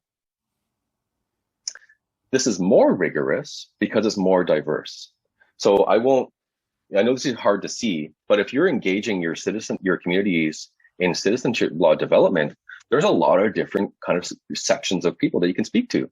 Women and men and children, elders, but then also the people who carry knowledge about marriage, the people who carry knowledge about adoption, people who carry knowledge about birthing protocols, two-spirit families, parents of children who don't qualify for status. Like, they're going to have a very specific perception on what citizenship needs to look like. What about transferees, those people who transfer from another band? What about people from different nations, be they Inuit or Métis or Cree, etc.? What about people who are racialized in different ways than Anishinaabe, say Black or Asian children's adoptees? So I'm out of time, but I'm just going to move up to the next slide and kind of wrap this up. I see Bob breathing there. Ready? I'll wrap up, Bob, I promise. If we go to the next slide. What I did today is I just simply focused on adoption through one perspective. Citizenship through one perspective, adoption. All those other pieces of the puzzle are going to be valid. So anyways, just to wrap this up quickly then, if we think about families as asserting that self-determination through adoption and kinship and marriage and et cetera, that gives you, that gives you a wealth of knowledge and information, and also I would say inherent law to work within your communities, instead of having to reinvent the wheel by going outside and asking elsewhere. You can do that, but there's lots of stuff inside the community to do so. And we can go to the next slide. Yeah, I'll just share this one last thing. So when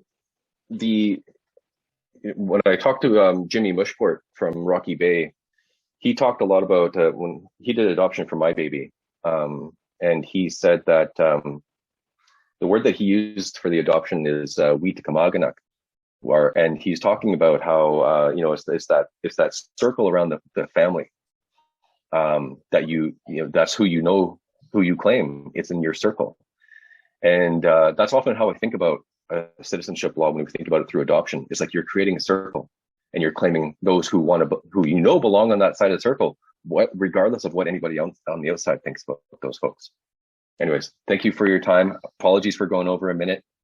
Thanks for moving through the slides with me. Thanks very much, Damien. Appreciate the presentation. Great information and great insight, because again, right from infancy, you've lived this, you've experienced that, and you've accepted and been accepted in terms of what that means in a very real way. The first question comes from Fred. Is naturalization a form of adoption? So I'm not a lawyer, but I would say yes. I would say that this is one way that we can think about naturalization in citizenship laws. I mean, a flexible, robust citizenship law would likely be something that is powerful enough to claim those that the communities want to claim. Whether that be through naturalization, or if you call it community adoption or whatever. I wouldn't want to comment on what that should look like. I think that's up to the communities. But I think that that's a way that you can guide that conversation through thinking about those principles of adoption. Thanks very much. And how important is the aspect of ceremony? I think of in our society as Anishinaabe, the importance of that clan that adopts others. The Martin clan. That a lot of people think automatically you're parked in the Martin clan, but the reality is, there in previous times, adoption ceremonies were a part of that. How important is ceremony in the concept of adoption? So I'll speak to that in two ways. In terms of personal, personally, I think it is important. So when we adopted my baby is my sister's biological child, and we used Anishinaabe law to adopt her in 2019, just before COVID. I'm trying to figure this out. And we wanted to make sure there was adoption ceremony because we wanted to make it public, right? We wanted everybody to come and witness and join in if they wanted to. And so we did that. But speaking to it from a research perspective, what Anishinaabe scholars have written about is that there is various ways for adoption to be legitimate. Sometimes ceremony, and sometimes it's very without pomp and ceremony. Sometimes it's a claiming of the child and bringing that child around and saying, "This is my child," right, to family. Donald Ojeba wrote his law doctoral degree dissertation on family law in the Robinson Superior territory here. And he touches on that. He touches on how sometimes the adoptions are, kind of just like very low key, and other times they're very kind of like public and through ceremony as well. So it seems that to me that there's a range. I'm sure that there's people here and in community that would have more knowledge about adoption than I do in terms of practitioners. But it seems like there's a number of ways. Thanks very much, Damien. Personal question, feel free not to answer if it's too personal. Fred is asking, do you have treaty rights because you've been adopted and accepted by the community? So again, I'm not a lawyer, but here's what I've experienced. So I've tried to claim the annuities, right? The $4 that we get up here. And after a number of years of messaging with INEC, it's, I know people here know this, that I'm not entitled to treaty annuities because you have to have status. Yeah. Right. So that's a little bit of colonial magic in my mind. Like how do you take another nation's treaty, in our case, Robinson Superior, and then all of a sudden you get to tell the other side who is entitled to that? That doesn't make any sense to me. I think though that the broader question that to talk to Fred about, or to respond to Fred, is that honestly, I think that's I believe I do as an adoptee. Where we're at though is that remains to be seen in terms of the fight that would have to happen between Fort William and Ottawa for me to do that. If I went down the road right now and started fishing and got a CO giving me a ticket, I don't know, like what would happen? Would Canada ultimately defer to that? Like, I think that's, the treaty from colonial law case, I would have to prove that. I believe though, and this isn't the time to talk about it, but I think that, the Robinson Superior Treaty makes it very clear that I do. Yep. But we need to fight for those kinds of situations. Yeah, the Indian Act is pure and simple, a means of control. And Nimkikwe Abtaswe says that, citizenship, membership is different than status. Membership is different than status, citizenship. Registering as a status Indian continues through the Indian Affairs, through the Indian Act, Section 6, but citizenship is through a community. And that's what you received when you were born, when you were, given that beautiful gift of adoption. Wonderful. And Fred says status is an administrative shortcut for government. Yeah, for sure. Any other questions for Dr. Damien Lee, sharing all of that? And I did read up while you were talking a little bit on Biskabiang, which means to return to ourselves. Maybe shed a little bit of light, being the Canada Research Chair in Biskabiang. Sure. Yes. So that's it's a research term that first makes its appearance over in Treaty 3, over in Fort Francis and Couchiching. Those elders over there, and I believe from elsewhere, kind of came together to say, well, if we're doing research, if Anishinaabeg are doing research for Anishinaabeg, then we should be using Anishinaabe knowledge to guide that. And so Biskabiang is one of those kind of terms that comes out of that. And we see it kind of talked about in the literature. So Leanne Simpson talks about this, and Wendy Genius talks about this. We see it talked about in the sense that it's returning to ourselves, and it's about doing that work, that research in ways that serves Anishinaabe community interests and no one else's. It centers that. So when I was talking to Doug Williams about it, or Gamegeze, he also says that his reflection on it, it's a kind of a popping into bloom. Like suddenly you're popping into bloom. You're suddenly Anishinaabe. And so when I use it in research, I use it as a way to make sure that everything that we do at the community level, at Anishinaabe communities, is not automatically set aside or pushed aside as irrelevant in research. It's a way to make sure that what we do, the day-to-day practices, the stuff that we do, whether it be through adoption or hunting or whatever, these things, these practices, again, hold values and principles that can inform something else, some on higher frequency. So in this case, adoption can inform citizenship if we know what principles are at play, and then ask the question, can we reapply these at that citizenship level? Maybe, and sometimes they need to be modified or something, but they can guide, as opposed to saying, let's go look at, no disrespect here to Nehiyaw folks or Mohawk folks or anybody else. They have systems that work for them, and we may be able to borrow some of those things, yes, but we should not forget about the stuff that we have in our communities on the day-to-day, because those practices can shape what we do in terms of whether it's research or engagement or political development stuff. I could share a lot of stories, but that's the nutshell version of that. But it's really magical when you see the stories at play. Yeah, it's uniquely Anishinaabe, and that's what it is, to uncover and share in that way. So appreciate that explanation. How about a big round of applause, everyone, for Dr. Damian Lee? A round of applause. Thank you so much, Damian, for being a part of this. I also want to thank, of course, Jeanette Corbier-Laval, Patrick Madabi, Mary Larone, providing that information for us on Anishinaabe Giizhik. Hopefully in Fort William, we have people celebrating Anishinaabe Giizhik on June 6th too, Damien. Good to see that information. And thanks to Grand Council Chief for staying with us as well. Donna Miigwech, Donna will be back at the end to also speak to our closing Thanksgiving. So a wonderful afternoon so far. I do have just one announcement before we take our dinner break, that there is going to be a prize draw as we close off at 8:30 this evening. Prize draw is going to probably take place around 8:10, 8:15 for a Pendleton blanket. So that's going to be a first prize. We've got 2 paintings that are going to be given away. And we've got a number of t-shirt prizes and gift bags, hoodies with the governance logo on it, golf shirts. It's golfing time, so we want to be wearing proper attire.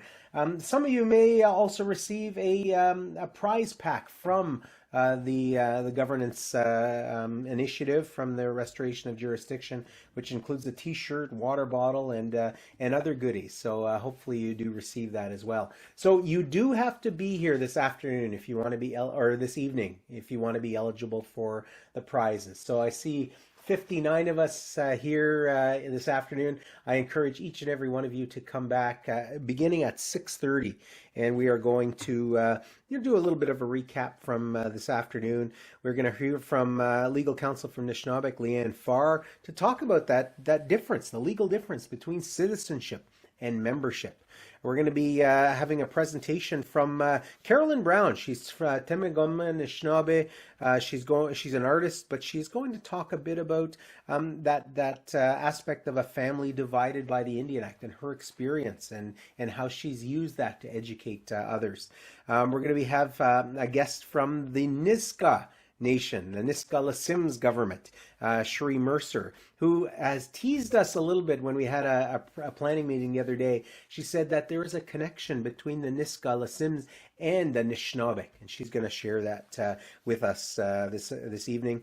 We're also going to hear from Fred Belfoy, legal counsel, to talk about citizenship laws, an example of what other nations do. So lots to learn this evening. If you have any question and answers, again, have them ready, and asking you to be able to do that and share in that way.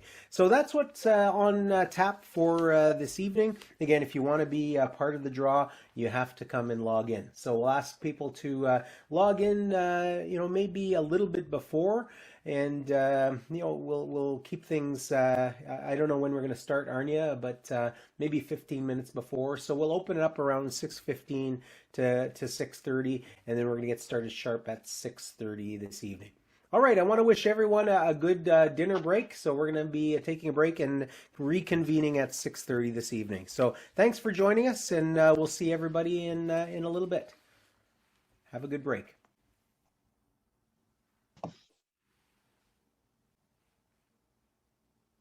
We began with a new drum group, not for us. They've been around for a long time, but the Picodi family and Nimki, Nikan, and Gabby giving us that opening drum song that we long to hear. We long to hear that drum again, Dewe Gun, that heartbeat of our nation. So starting things off in a good way.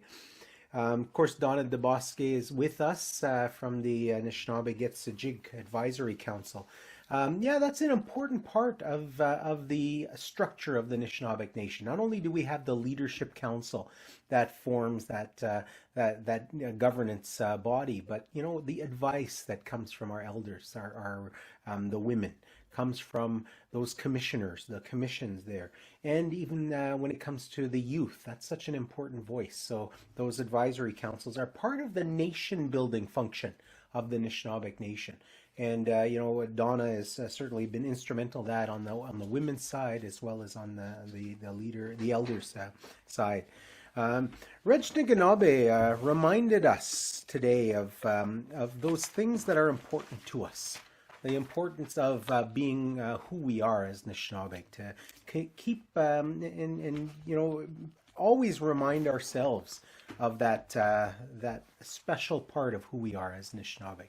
And that with that we have our governance, with that we have our culture and way of life. Really appreciate also hearing from Widase, Pat Madabi, who is always memorable to hear from Patrick and what he shares. And one of the things I took away from that is we can't afford to lose any more Anishinaabe. We can't afford to do that. So we need to take control of our own citizenship through our citizenship codes. So that's one of the important things that I took away from that. We also heard from our citizenship commissioner on the importance of Dibidog Zut, which is that the aspect of I belong. And she talks about not only her experience, but how important this is. And that importance of Debindog Sajig, to belong. And that's really the theme of citizenship and what she shares with us. Of course, Mary spoke to us a little bit before our keynote speakers in talking to us about Anishinaabe Gishkat, that the celebration on June 6th, which is the national holiday of the Anishinaabe Nation, that it was been recognized by Chiefs in Assembly, by the Leadership Council, to celebrate that day, commemorating that was the day the Chinookanigewin, that Constitution of the Anishinaabe, was passed in 2012. So on June 6th, there's going to be a good celebration, and we're going to welcome each and every one of you to come to witness that celebration. It's going to be live streamed online. It's also going to be in person at the Anishinaabe Nation for those that are participating. But we encourage you again through that social distancing to tune in from your own home communities. Also, we're recommended to encourage our communities to recognize that day and celebrate that day. So reach out to your chief and council, provide them a little bit of that information, especially if you sit on chief and council or you're on staff, share a little bit about that Anishinaabe Gishka. And then, of course, our keynote speaker of the day was Damien Lee from the Yellowhead Institute. Damien himself was adopted into a family at Fort William First Nation and identifies as Anishinaabe, was recognized in that way. And that's done through that custom adoption, through that adoption ceremony that was done by his family. And those are things that we need to consider. There's a lot of complexities to governance. Pat Madabi reminded us of that. It's not just people who are born and are a part of the community, but there's people that have married into the community. There's people that have parents that are from two different First Nations. There's people that are from another First Nation that live in our traditional territory and in our First Nations, and then as well as those that have been adopted and people that we want to adopt that because of circumstances. That's a part of our way. It's a part of our way as Anishinaabe. So we need to look at those things, and I really appreciate hearing from Damien Lee in that. Jeanette Laval's just joining us. So that's what we heard a little bit before dinner time, and yeah, it was a great start to this second citizenship forum. Again, the first citizenship forum was that one where it provided us with an opportunity to learn about these things, to build our capacity. Now we're at a point where, you know, there are 5 First Nations that are moving towards implementation of their citizenship law, you know, that are going to, you know, actually take that step towards, you know, what that governance means in doing that work. Struggling to find my notes that I had earlier, in which I don't know where it went. But yeah, I do want to acknowledge that you know, this is going to be about learning, and Leanne Farr is going to be here. She's going to be our first speaker to talk about that. So without any further ado, I'm going to call upon Leanne, and if we could ask somebody to Arnia or Mel to spotlight Leanne. And Leanne is going to talk about the difference between a citizenship law, which, you know, may be under our code, or versus membership, that concept that came from the Indian Act, that concept. 2 very different things. So Leanne Farr is legal counsel for the Anishinaabeg Nation, so I'll turn it over to you, Leanne. Miigwech, Bob. So Arnia, you'll be sharing my PowerPoint and clicking this through the slide presentation, is that right? Yep, just give me a move ahead. Nope. Okay, thanks so much. So I'll just start by introducing myself. Wabe Benishi Bisa Kwe Dijnakaz, Mungdodem, Makwa Manising Donjba. I'm Leanna Farr, and I'm from Bear Island, Ontario, Tamiagma Anishinaabe. And as Bob mentioned, I'm legal counsel with our legal department at the Anishinaabeg Nation. I'm one of 3 legal counsels within our department. And I'll be presenting tonight on the differences between band members versus citizens, and a little bit about the differences between what might be known as an open versus closed citizenship law. Okay, Arnia. Oh, I forgot to put my timer on. I'm doing that right now, Bob. Okay, so before I get into this definition that's here in this slide, I thought it would be a little bit fun to just, everything's on Google these days. You can find out anything on Google, not that it's all verified information and things that should be considered to be the truth, but I thought I'd do a little bit of a Google search on what is the difference between a member versus a citizen. And so I'll just share a little bit that came from Google just for a fun start to the presentation. So there's something called WikiDiff, which I had no idea of until I started researching and doing this research for this presentation and looking into Google on this. And so WikiDiff actually has an overview of what is the difference between a member and a citizen. And so I'll just read some of that information out to you. As nouns, the difference between a member and a citizen is that a member is one who officially belongs to a group, while a citizen is a person who is legally recognized as a member of a state with associated rights and obligations. So that's interesting. And then I went into just a general dictionary type search online, looking at the differences there between the definitions for a member and a citizen. And so I'll read you just a couple of those too. So a member, this word has a various significations. An individual who belongs to a firm, partnership, company, or corporation. One who belongs to a legislative body or another branch of government. As a member of the House of Representatives, a member of the court. Citizen, on the other hand, a person who by place of birth, nationality of one or both parents, or by going through the naturalization process, has sworn loyalty to a nation. So you can see with these general Google searches, and definitions that there's generally a member is more geared towards a business, corporate, or government organizational structures type of environment, while citizen really connotes belonging within a nation. So I thought that was kind of neat to share just from a general Google search. So getting into more realistic, I guess you would say, coming from actual law and legislation, there's some definitions that we have with regards to band members. And so I'll just go through a couple of those definitions. If you could go back a slide, Arnia, I just want to make sure okay. Thank you. I just want to make sure I'm on the right slide here. So what is a band?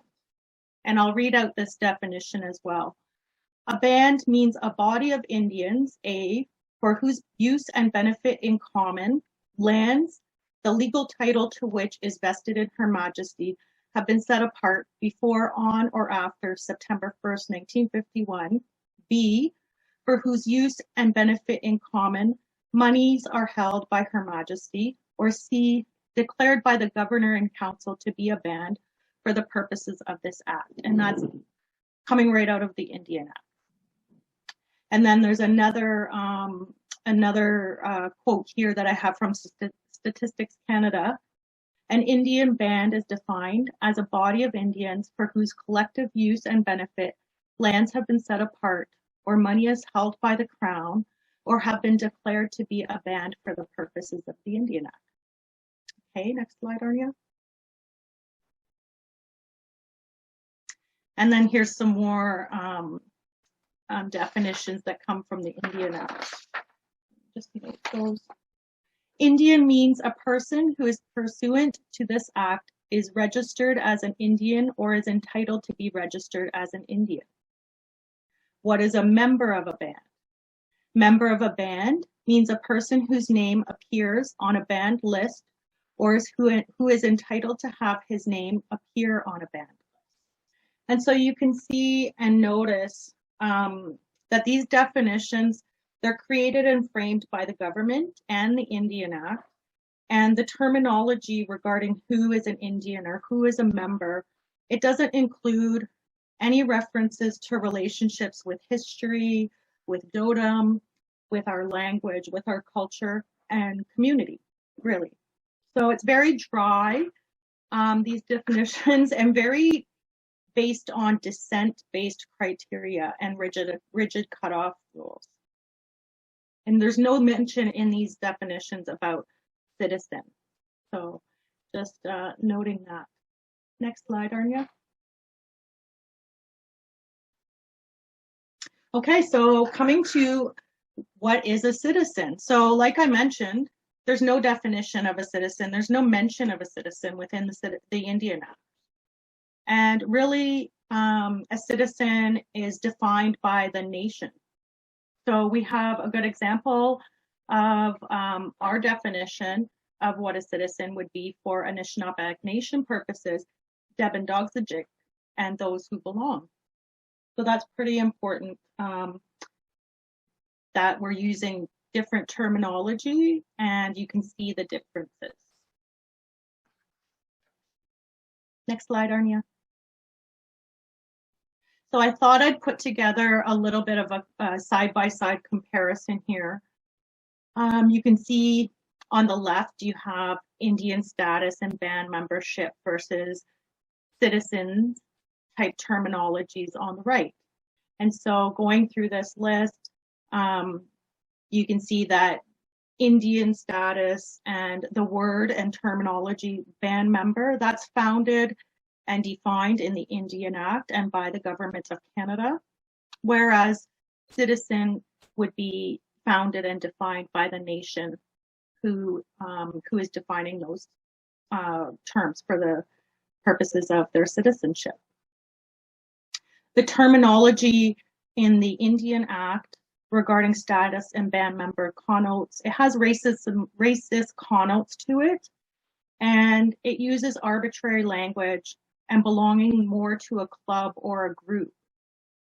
if you look over at the terminology, like I explained, with regards to citizenship, you're looking at belonging to a nation or a country. Indian Act criteria for being an Indian status person, or what would be referred to as a band member, is based on the criteria set out by the government. And that could be narrow, limiting, and exclusionary, whereas a nation's criteria can be as broad or inclusive as the nation wishes it to be. The Indian Act relies primarily on descent-based criteria only. And if you're defining your citizenship for your own purposes in your own nation, it could be more about connections, relationships to a nation's families, totem, language, culture, land, community, histories, and own laws, right? Pretty important stuff. There's really rigid cutoff rules if you're following strictly underneath the Indian Act, and as opposed to citizenship and a nation defining its own cutoff rules, if there are any. Also, the Indian Act, these terms tend to perpetuate colonial notions of race and fail to respond to the needs of biracial and multiracial children. So that's all pretty important information distinguishing Indian Act status and band member terminology versus citizenship. Next slide, Arnia. So I thought this was a really important quote that I came across while I was looking into research and things on this, and I'll just read that out. The Indian Act system leads over time to an escalating separation of Indian status from connectedness to the group identity of band or First Nation, separating the determination of Indian identity from connection to First Nation land rights. So pretty important, points made in this quote. We all know the Indian Act, it comes from a policy of assimilation, ultimately intending for the extinction of our distinct identities and our cultures and our connections to our land bases. And so if there are no more status Indians, who then holds the lands reserved for Indians? The Crown.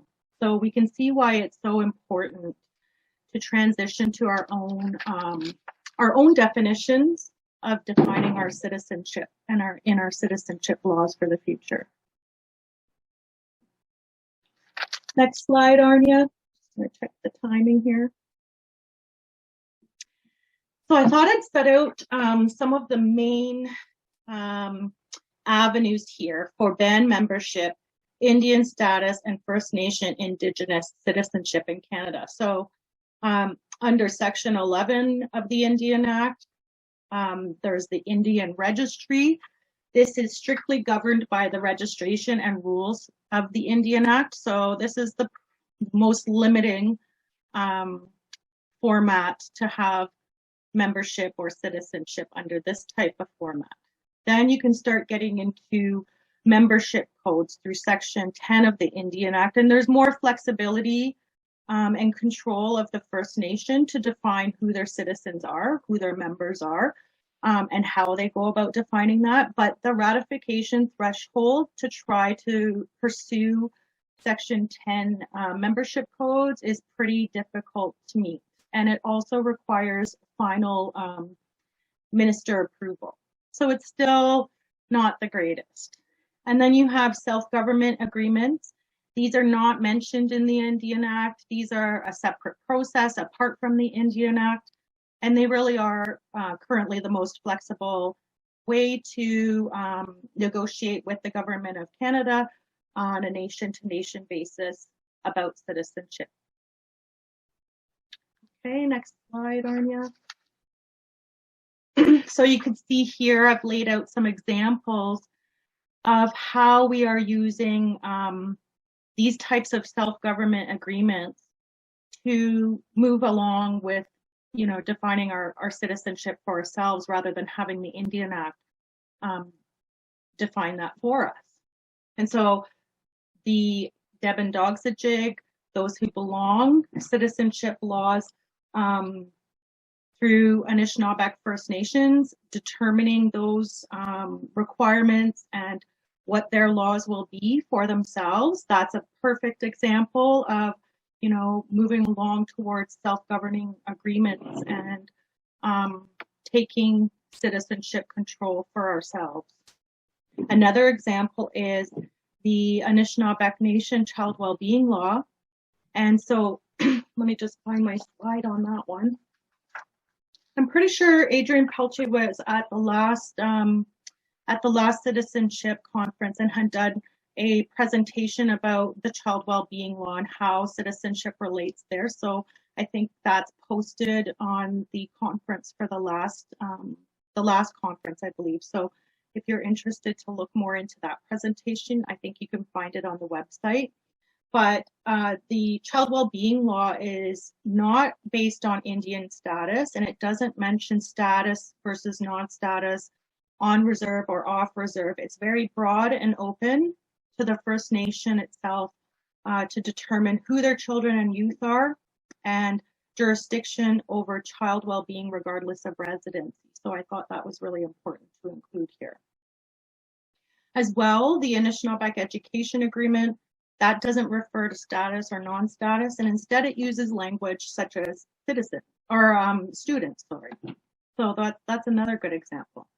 And then you could see how these other examples are outside of the Anishinaabe Nation, but they are international law, provincial law, federal law, and they are moving away from having the Indian Act define who is status, non-status, membership, that kind of thing.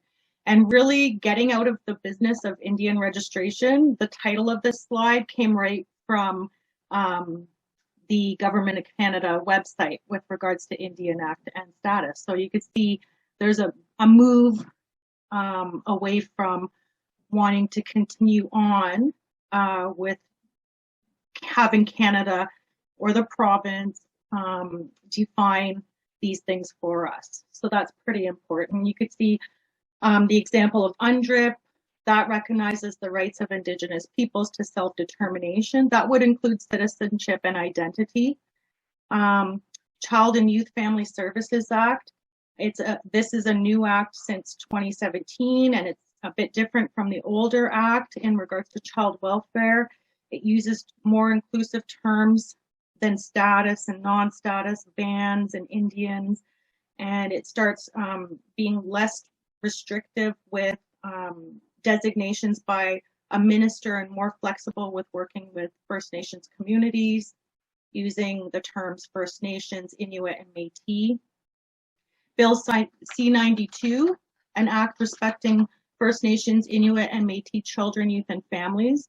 So that uses language Indigenous persons and First Nations or Aboriginal peoples under Section 35 of the Constitution Act instead of Indian Act status or non-status or those kinds of terms. There was a recent Canadian Human Rights Tribunal ruling regarding Jordan's Principle eligibility criteria, and that mentions that children and youth that are recognized by their nation will be eligible for Jordan's Principle services. So that's pretty important stuff. Okay, I think I only have about 5 minutes left, if that. So I'm just going to quickly go over this last slide. Open versus closed citizenship laws. What does this mean? So meaning, and then I kind of tried to put a little comparison here as well. So having flexibility and inclusiveness within your citizenship laws versus having those laws be very limiting and exclusionary. Allowing for growth in the nation versus a more closed citizenship law, which would be a road to decline in growth of a nation. I think I heard Bob mentioned in his opening remarks that our Commissioner Pat Dobby was mentioning in an earlier presentation or remarks about the importance to allow for that growth.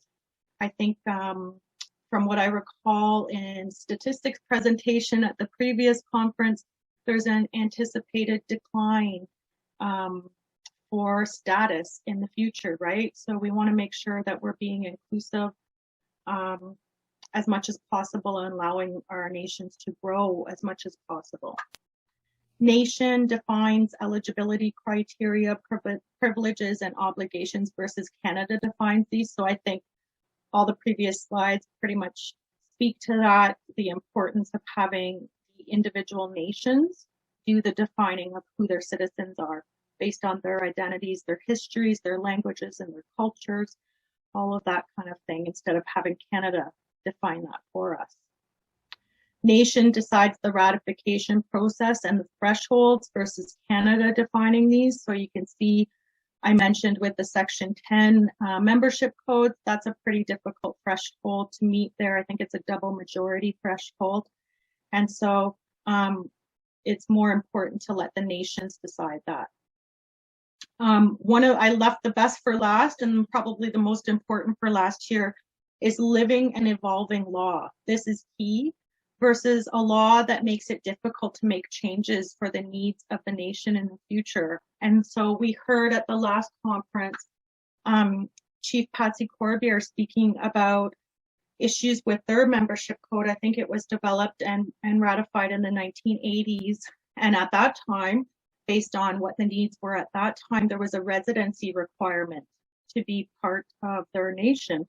And as the nation grew and evolved, there was a lack of housing. And so how are people going to come to the nation and fulfill that residency requirement when there's lack of housing and places to live? And so over time, that's an example of where they wanted to make changes to their law, I think, and they needed to make sure that there's living and evolving,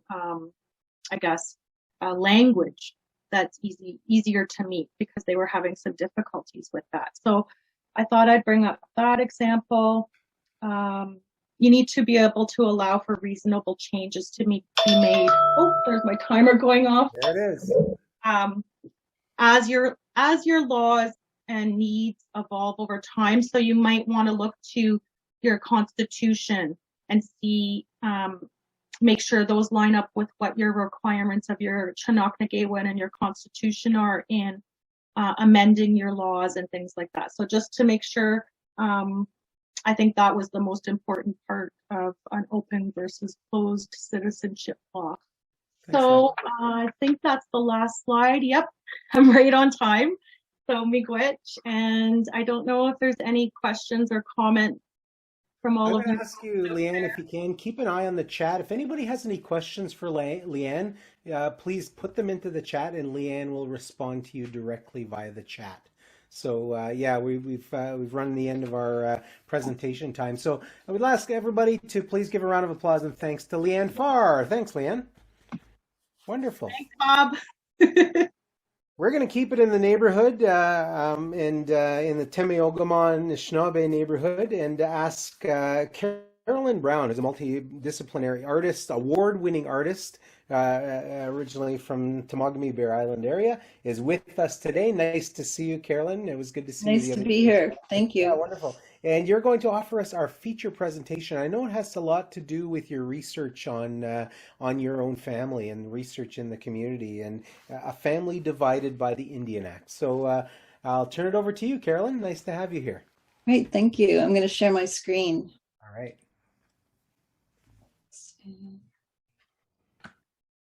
Okay. And while you're doing that, as Barb mentions in the chat, all the PowerPoint presentations will be on the governanceboat.ca website under the tab for Zoom conferences. So as we close off today, you'll be able to chance to take a look at a lot of these things after the fact, and hopefully it will spur on some further learning. So over to you, Carolyn. Right. Miigwech. Ani Buju. I'm so glad to be here for this important conversation. My name's Caroline Brown. I come from Temagami, and I'm from the Loon clan also, as Leanna, and I live in Toronto. I'm a descendant of the White Bear family, a citizen of the Temiagami Anishinaabe, and a member of Temagami First Nation. So for the purpose of researching our family history, I relied on my design organizational skills to pull all our info together in one place, and you'll see my work throughout the presentation. I began my career working in television, winning an Emmy Award for my work on the Cosmos Science series with Carl Sagan. Currently, I'm in Toronto, specializing in these things: graphic design, illustration, art direction, beadwork, embroidery. I'd like to share with you my experience as a family divided by the Indian Act, speaking about citizenship and the journey of reclaiming identity and belonging. We'll talk about why apply for status, the search, discoveries made along the way, we're still here, and miigwech. So here's my family's story, sharing our experience navigating the oppressive Indian Act. I worked extensively on our tree and status applications, and through doing that, I compiled some of our very interesting history and photos. Why apply? Why apply for status? We all have our personal reasons why or why not, and it's a difficult question to consider. The process is confusing, it's meant to be. In the 70s, the topic of Temiagami citizenship was widely discussed, and I remember thinking this is going to be resolved soon. But we know who we are.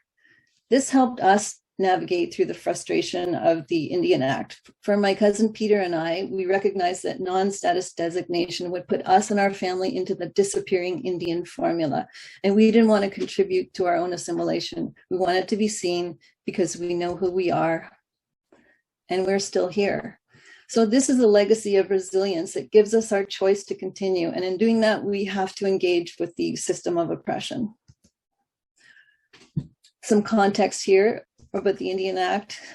In 1876, an Indian meant any male person of Indian blood belonging to a band, any child of that person, any woman who lawfully married to that person.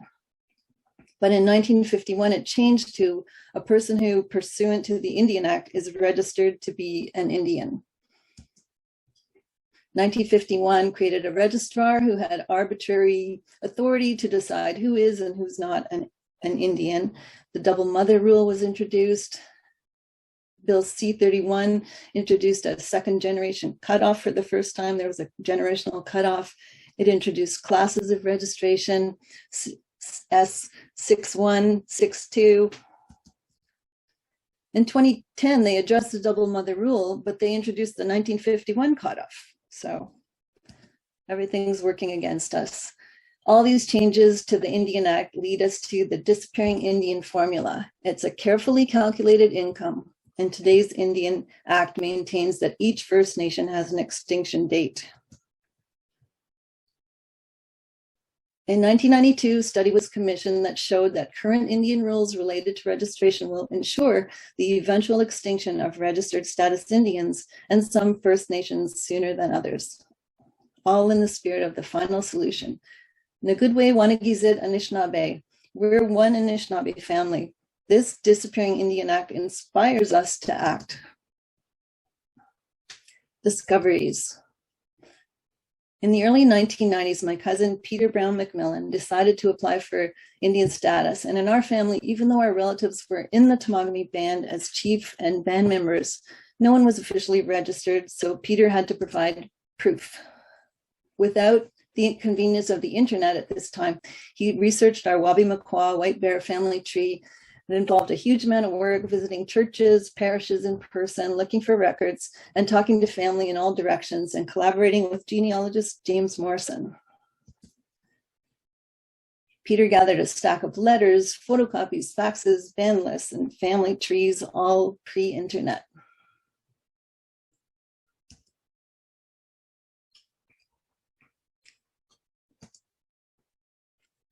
And then October 1993, cousin Peter submitted an application for Indian status. A year and 3 months later, he received a letter from the registrar. I've now conducted a search of the treaty payless as well as historical documents I was unable to locate any documentation that indicated how Agent George Coburn reached his conclusion that your mother was of Indian descent.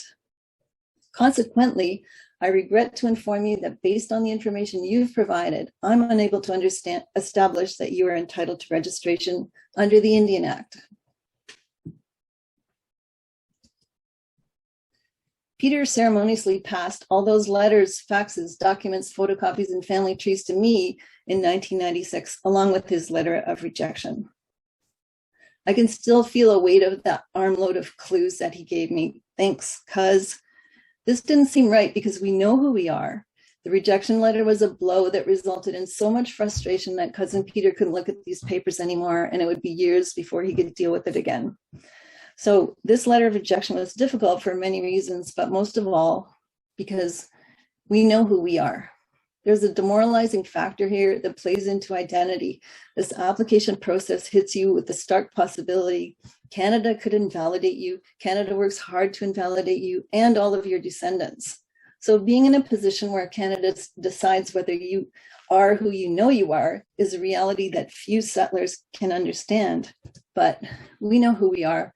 And we're still here. Talk about some discoveries. By 2010, I had committed to putting all our family info together, and now records were readily found online. I began to research and verify our genealogy, and I was inspired by the discrimination of the Indian Act. I was inspired by Peter's letter of rejection. This shows our grandfather, Peter Brown. Browns Lake and Browns Island in Ferguson Bay on Lake Temagami are named for him. And he was one of the original Temagami guides of Keewaydin, which is like the oldest camp in North America. So if you've researched your Indigenous family, you'll know that you'll be confronted with the stark negativity of language, definition of Indians. You're confronted with the racism of the Indian registers, the words sauvage and heathens referring to your family. Aboriginal. Remove the ab from Aboriginal and look what you're left with. Original. This is who we are.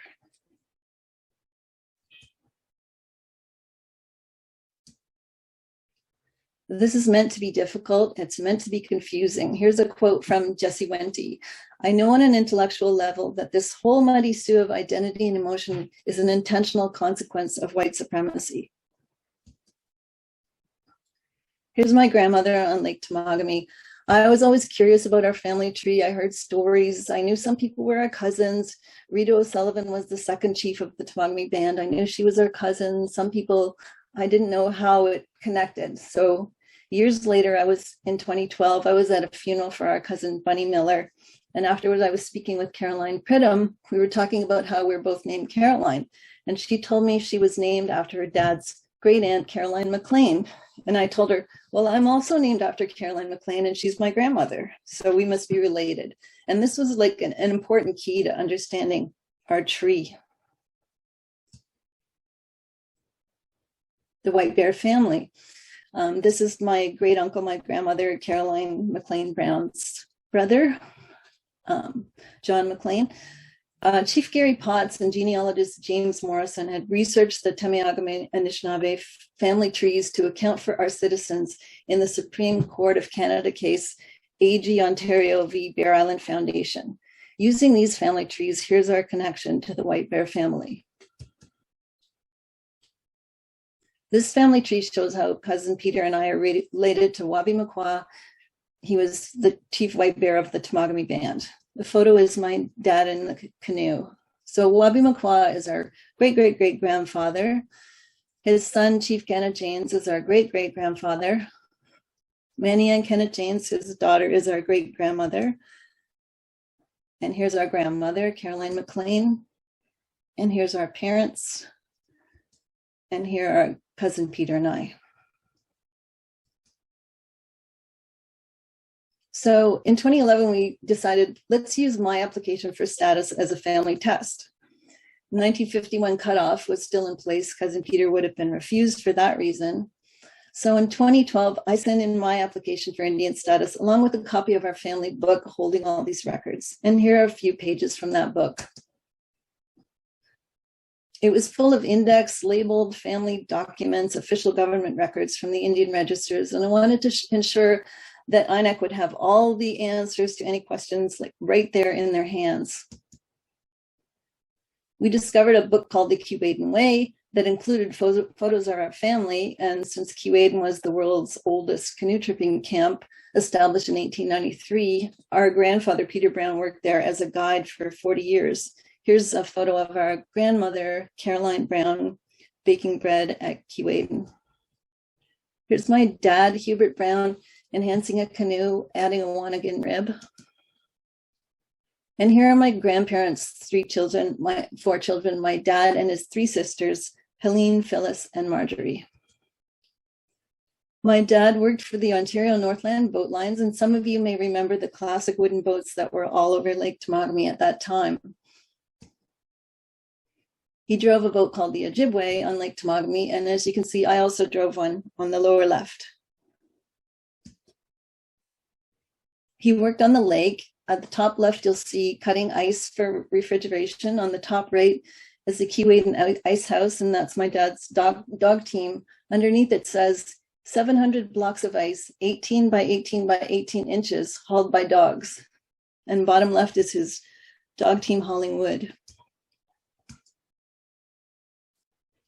Here he is on the lake, Lake Temagami with his team. Here's a photo from Bear Island in 1896, and it shows at the bow is my great-grandfather, and behind are three patriarchs of Temagami and Anishinaabe families. When Mary Lerone first saw this, she said, "We're all in the same boat because we're all related here," and this kind of ties in. I sort of tried to establish who was related to who and how we were all interrelated, but it turned into a silly exercise, but it was kind of fun. Here's how I found out that Mary Lerone was my cousin. I was showing her our family book along with John O'Sullivan, my cousin Peter, and his son Peter Jr. And our cousin Steve Turner looked at this and said, "You're all cousins." So Gary Potts was the former chief of Temagami First Nation, and he was very generous with sharing info about our family and always helped to clarify family trees. We visited him on Bear Island, and he took us to our grandparents' and great-grandparents' graves, and we discovered a family tree connection. He's the great-great-nephew of our great-grandfather, Malcolm McLean, and his first wife, Nancy Saunders. 2 years later, after submitting my application, I received a letter from INEC requesting the letters that I had already sent. So I resubmitted the re-requested records. This is meant to be difficult. 1 year later, I received a letter that I was registered for Indian status. My process from submission to approval took 3 years. 3 months later, my brother Harry was registered. 6 months later, my brother Peter was registered. Inspired by the ominous disappearing Indian formula, I saw that the 6-2 status we were assigned was incorrect. I began another process, a submission for a status amendment, so that status could be passed to the next generation.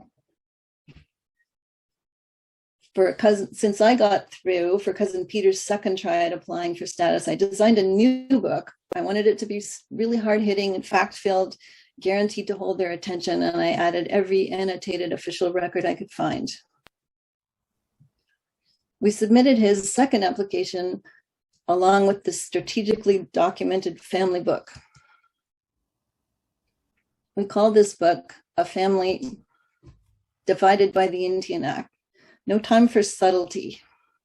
We kind of went into all the reasons the cousins issue. They were older, born before 1951. Their Indigenous parent was a female, so it just changed everything. This is our grandfather, Peter Brown, on the cover. At this time, Bill S3, allowing Indigenous women who married non-Indian men to pass their status, was still being debated, but we submitted Peter's application in the hope that S3 would go through.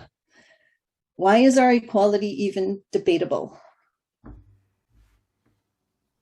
I think it's important to connect to culture. Here's some of my beadwork that I designed and sewed on these mukluks. Shows my connection to the land. It represents Lake Temagami for me, showing the White Bear family, wild rose, 7 blueberries, Indian paintbrushes, the water drop, and a very early memory of something I always called the Bear Island flower that I never saw anywhere else but on Bear Island. So I was convinced that's the only place it grew.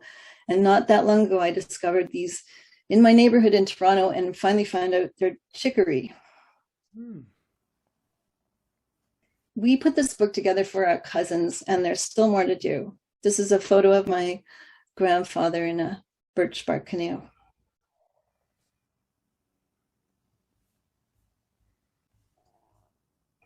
This book was made with the help of a lot of people who contributed knowledge, photos, stories to help us fill in the blanks. And we're still learning.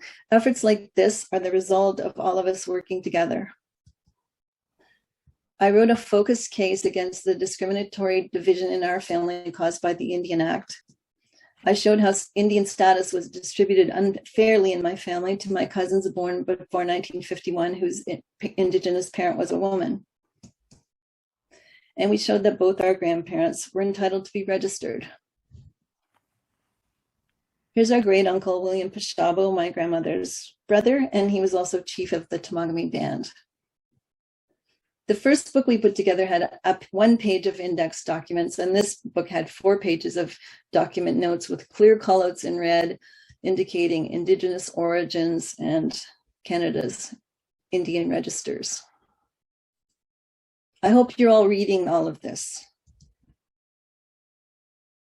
I compiled James Morrison's genealogical facts along with the new info I found, and I spelled it out really clearly.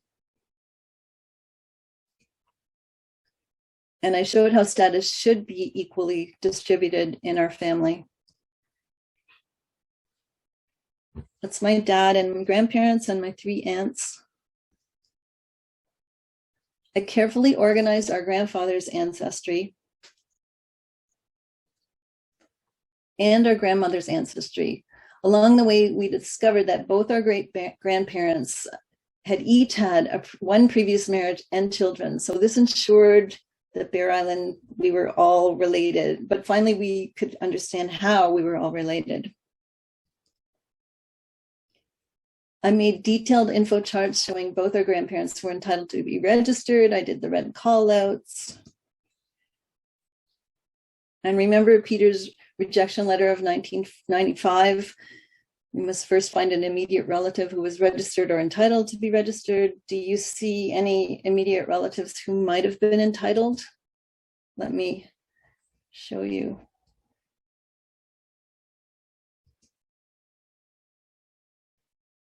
This is our great uncle, our grandfather, and our great aunt. We're still here.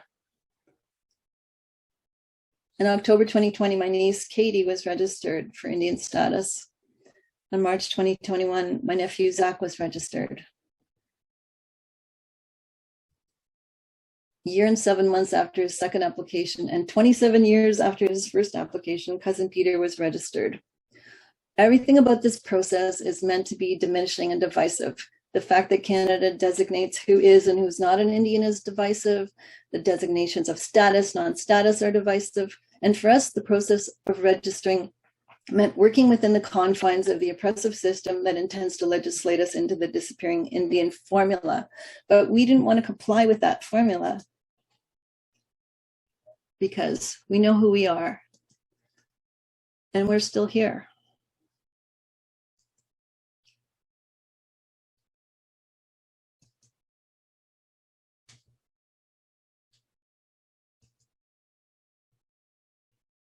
Igudwe Wanagizid Anishinaabe, one Anishinaabe family.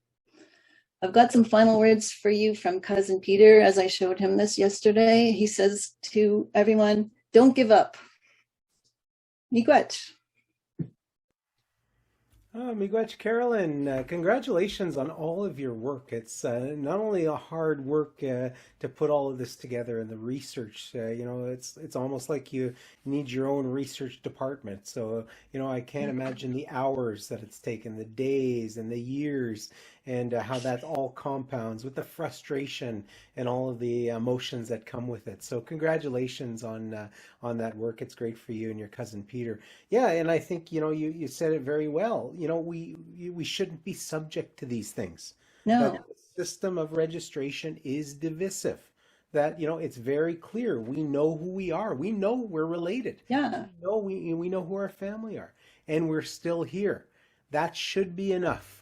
And yeah. it may not be enough for Indian registration under the Indian Act, but it needs to be enough for our families, for who we are and as our nation. So thank you very much. Exactly. Give a big round of applause to Carolyn. I'm going to go to Pat Madavi, but Patrick, we were behind schedule. We'll give you real about quick. 30 seconds. Real quick, if anything, this presentation really demonstrated not only the resilience of Carolyn and her family, but it shows the tactics that Indian Affairs has used on so many people. They just keep wearing you down and hoping through attrition you'll just disappear. And they've seen them do some stupid things where very quickly 7 children, 3 got registered here, 4 didn't. Like stupid, they're just dumb. And that's what they do. Is exactly what they did. Like 27 years for Peter. That's not that uncommon. I know it's not. It's terrible, and it's just like.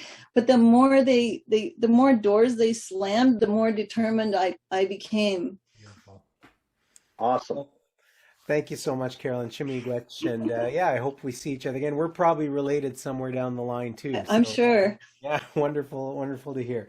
So we do have another guest joining us all the way from the west part of Turtle Island, Niska Nation, and Cherie Mercer's with us. She's the manager of the Citizenship Registry for the Niska Lasims government. Cherie, I've done a little bit of research. You've done a lot of things in your young career already, and seems to be an important part of your identity as Niska. And then I was intrigued by what you shared when we had our first meeting, that there's a connection. Well, Patrick Widase that you met earlier, and myself, we have a connection to the Niska. We visited there in our work on this governance agreement. Spent some time with your chairman and your managers and your executive there at Niska, and we really enjoyed the countryside. We had a terrific relationship that we built with Niska Lasims, so we really appreciate that. So I'm going to turn it over to you to talk to us about the Niska Nation Citizenship Act. So please welcome Cherie Mercer. Thank you very much, Bob. And I'll start with my introduction. Cherie Mercer, nach Sakalgya, Alugi Gadi, Ximlaski Kni, Wilpsqueak Mount Gitlachdamix, Wilwitgui. I work here in the area of Nisga'a citizenship since 2014, and I'm known for my innovative and creative leadership capabilities. In Nisga'a culture, I hold space for others, and I am the expert on Nisga'a citizenship here for the Nisga'a Nation. Our Nisga'a constitution begins with Nisga'a Num. We are the Nisga'a. We have a vast history, such as you began this session today with your history, and I appreciate learning about that. The Nisga'a Nation, next slide please. Nisga'a Nation was impacted for nearly 130 years under the Indian Act. I myself have felt nearly 20 years under the Indian Act, and I was not old enough to vote in our referendum or agreement in principle, so I'm very young. And today, the Nisga'a Nation has a generation who are 22 years old or younger, who have experienced little to no effect of the oppressive policies under the Indian Act. And that's a nice thing to have in your nation. One day outside of the Indian Act is a good day. Every Nisga'a citizen has a voice, and the Nisga'a Constitution is our supreme law. Next slide. And a constitution is to be empowering to its people, and empowerment is important to bring us back to where we were before. Before the light of day is our creation, Adawak, our history. Luamth Gadi, I am happy to be here today, and this was meant to be. The relationship of the Nisga'a Nation located in northern British Columbia is a significant relationship with the southern tribes in Ontario. The next slide. Here is our President Emeritus on the left, Dr. Frank Calder, and this is him in 1996, 90 years later, sharing a story of a chief by the name of Charlie Barton. He is located in the front and center of this 1913 Land Committee. Next slide. And in 1906, Charlie Barton went to Ontario. He loved to travel. And during his travels, he's seen the tribes from Southern Ontario assembled themselves to Ottawa. And when they returned with benefits. He came back a year later to the Nisga'a lands and told his people of what he's seen over in Ontario. And he called it the beauty of organization. It's this beauty of organization philosophy that was instrumental in key milestones of the Nisga'a Final Agreement. And as you can see, there's your delegation in 2006, 100 years later. And the relationship still continues to this day. Next slide. The Nisga'a Nation is a sharing nation, and I'm here to strengthen this relationship and talk to you about citizenship law. The treaty identifies who can be enrolled. We have 22 chapters of the Nisga'a Final Agreement, and chapter 20 is the eligibility and enrollment chapter. Next slide. The eligibility criteria is based on culture, and the protection is extended to Nisga'a citizens in the Nisga'a Constitution. The Constitution corrects the wrongs of the Indian Act, and here's a map of our land with vast mountainous terrain, lava fields, and a renowned river, Galiaxum Lissums, known for 5 species of salmon, surrounded by 4 Nisga'a communities. And according to when you came over here in 2006, you have an article on your website, and the title of the article is The Most Beautiful Place on Earth, and we thank you for that. And this next slide. This graphic truly depicts what our treaty is, in my opinion. We have the Nisga'a culture and the people represented as the eagle, and we have the treaty as the drone. The drone has 4 propellers. 1 propeller is for Nisga'a governance. The second is our treaty partners, 2nd and 3rd, British Columbia and Canada, and the last is the Indian Act. And that last propeller is going to take us some years, although one day outside of the Indian Act, it was an oppressive policy on our people that will soon be replaced by citizenship law. And I anticipate full replacement in the next few decades, probably 40 years from now. No matter how fast you want to get out of the Indian Act, it can only happen as fast as your people allow.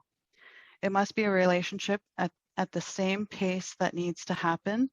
And some of my people do not understand, because the Indian Act was so strict on a daily basis for over a century to our people, that citizenship law is going to take some time to have that growth spurt and the normalcy to have citizenship as the be-all end-all. Many issues and situations must be taken into account for the drone to function, for your treaty to actually function the way you intend it. And implementation is a slow and tedious process.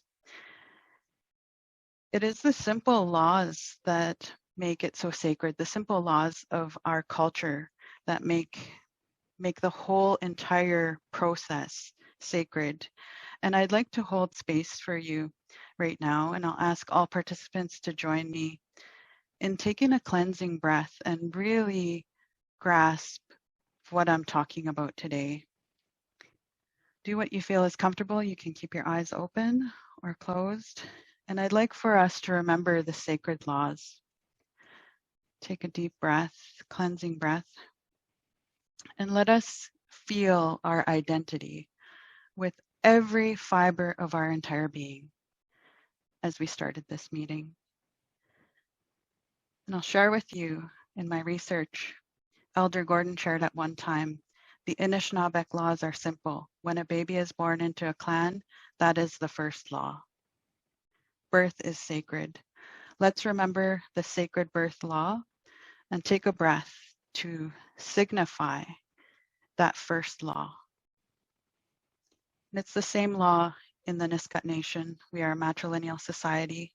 And I'd like to strongly recommend to nations to support birth workers, Indigenous supports, and midwives, and all areas of maternal child health, as it's in this area that the first sacred law is reclaiming the sovereignty of birth and strengthening life givers, families, clans, communities, and nations.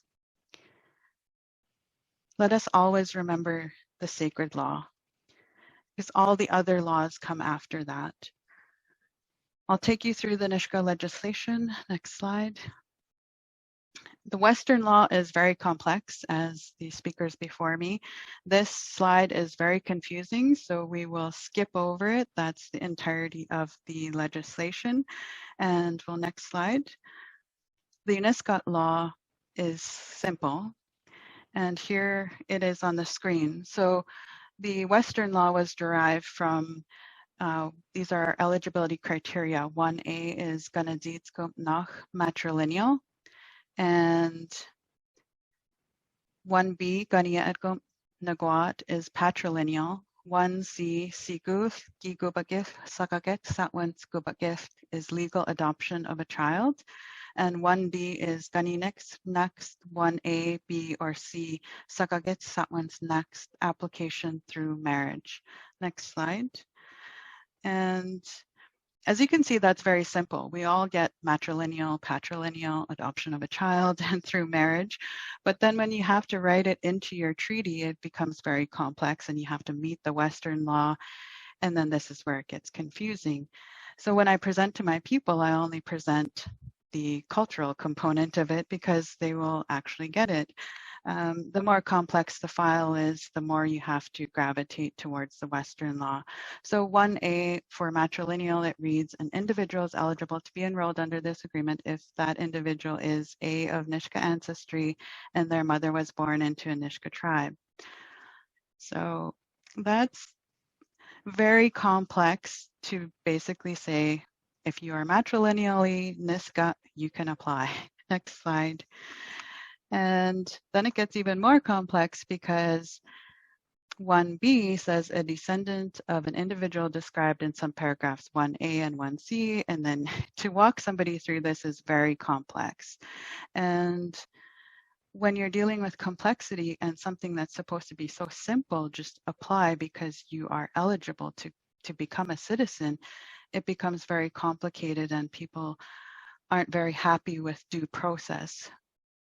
And that's why I present on the cultural laws, because this is the Western reading of the cultural law. Next slide. And 1C is adoption of a child. And although we are not entertaining traditional adoption in the context of a child, no, it's rarely happening these days. We are 22 years in, and we started in 1998 collecting the information. So those who were culturally adopted as a child would have applied prior to 2020, and now it's very rare. And for the best interest of the child, we do encourage legal adoption of a child. And we have a committee of 8 members, and they're all elders. And we have 4 tribes here. Each member is from one of each of the 4 tribes and one of each of the 4 communities. So we know it's in the best interest of the child to have the legal adoption. There's so much complexities with and around adoption that this is given quite more information is needed for this area, and our elders are getting younger and younger from when we signed our treaty to today. And that will always be the case going forward. Next slide. This is the most complicated, and this is the application through marriage. So I'll skip to the next slide. And what it actually means is anybody who's entering through marriage must be Aboriginal And this is according to what Canada defines as Aboriginal, because our treaty doesn't define Aboriginal, so we needed a definition from somewhere. And there's different requirements. We only have 1% of our population enter through marriage, and they must be legally married and provide a copy of their marriage certificate. And then they must also be adopted by a Nisga'a tribe and accepted by the Nisga'a tribe. We have 4 tribes, so they must provide 3 names, one witness from each of the 4 tribes, and the adoption must have taken place at a settlement or stone moving feast. And again, this is specifically for adults because this is of legal age and legal marriage must be there, as well as the long form birth certificate. So there's a bit more requirements, whereas sections 1A, B, and C only have to provide a long form birth certificate, and then for C, the legal adoption papers. And we'll go to the next slide. Our people have a hard time accepting criteria D through marriage, and they make up 1% of the population. So this is the area that's the most challenged for me as a manager. And because they only make up 1% of the population, any challenges or concerns, it does start getting close to the boundary of discrimination because they are a small population within the population, and 99% are applying through criterias 1A to C. And our population is 8,000 to date. And you have to think of the drone to function with your treaty partners. You have to meet different criteria, different challenges that you will see going forward once you start taking this over. And every application that we've come across can fit into criterias 1A to 1D, so all 4 eligibility criteria. Although some of the eligibility criteria isn't aligned 100% with the culture,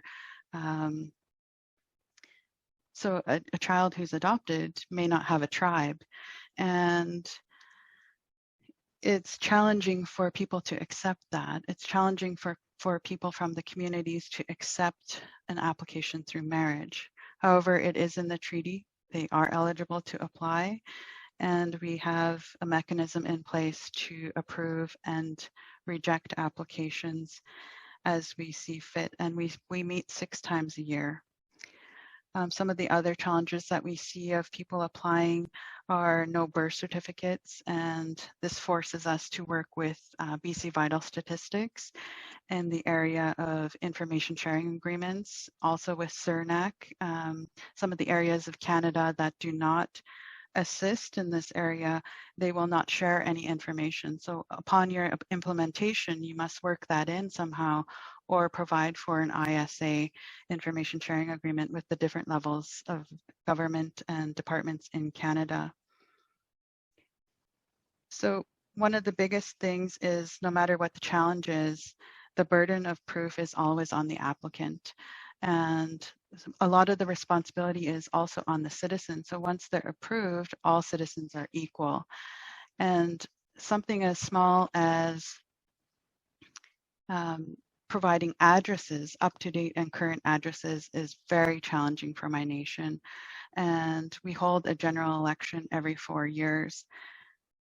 So the ISAs and the responsibilities need to be upheld by the people themselves, the citizens themselves, and the applicants as well. And then I am there just to manage the data and create the population statistics for the Nisga'a Nation. One of the other areas that we're challenged in is we do have a Nisga'a citizenship card, and our people do not accept the Indian status. So most of our citizens will not, even though that they qualify for the Indian status, they will not possess an Indian status card, even though it's free from the government and it's a form of government issued ID. However, we're working with a lengthy process with Canada to recognize our citizenship cards. It boils back down to funding. So no matter how many people you approve every year, we started off with about 5,000 in the beginning in year 2000, and we've grown to 8,000 members, citizens, Nisga'a citizens to date. And next slide, this was a feast hall before I move on to that one. And what you will have to take into account is the groups of people.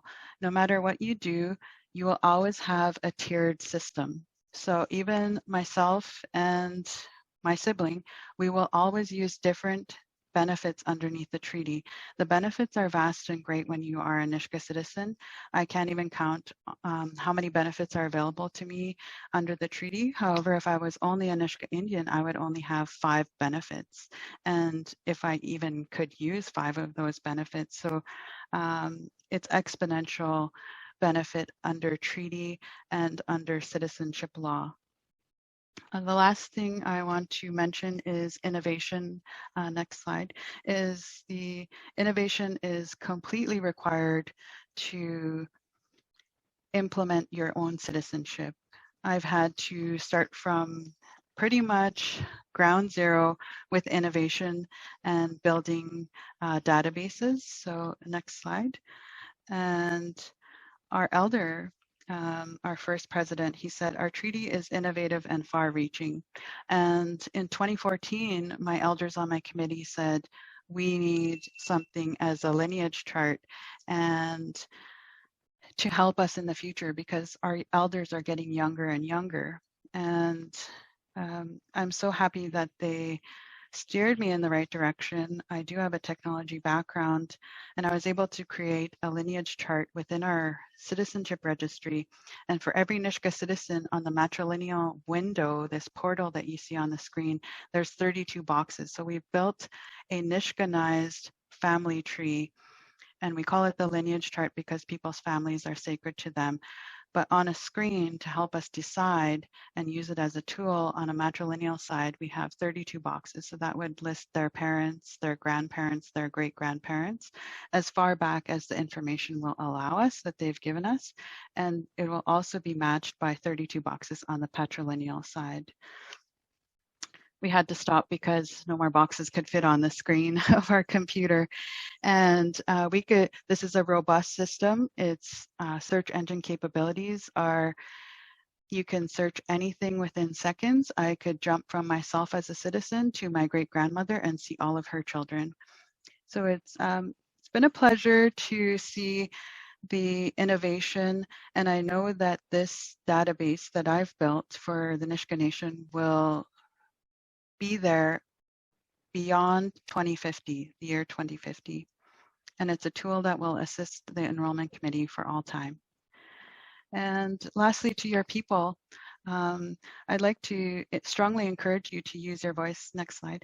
And this is the optimal time for anyone who is from the public, from the community, who is going to apply for citizenship under one of the 5 nations or any of the nations, is to use your voice now.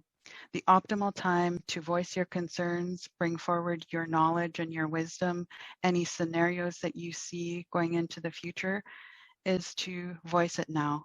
Implementation, because 22 years later, now would be the time to voice your opinion. And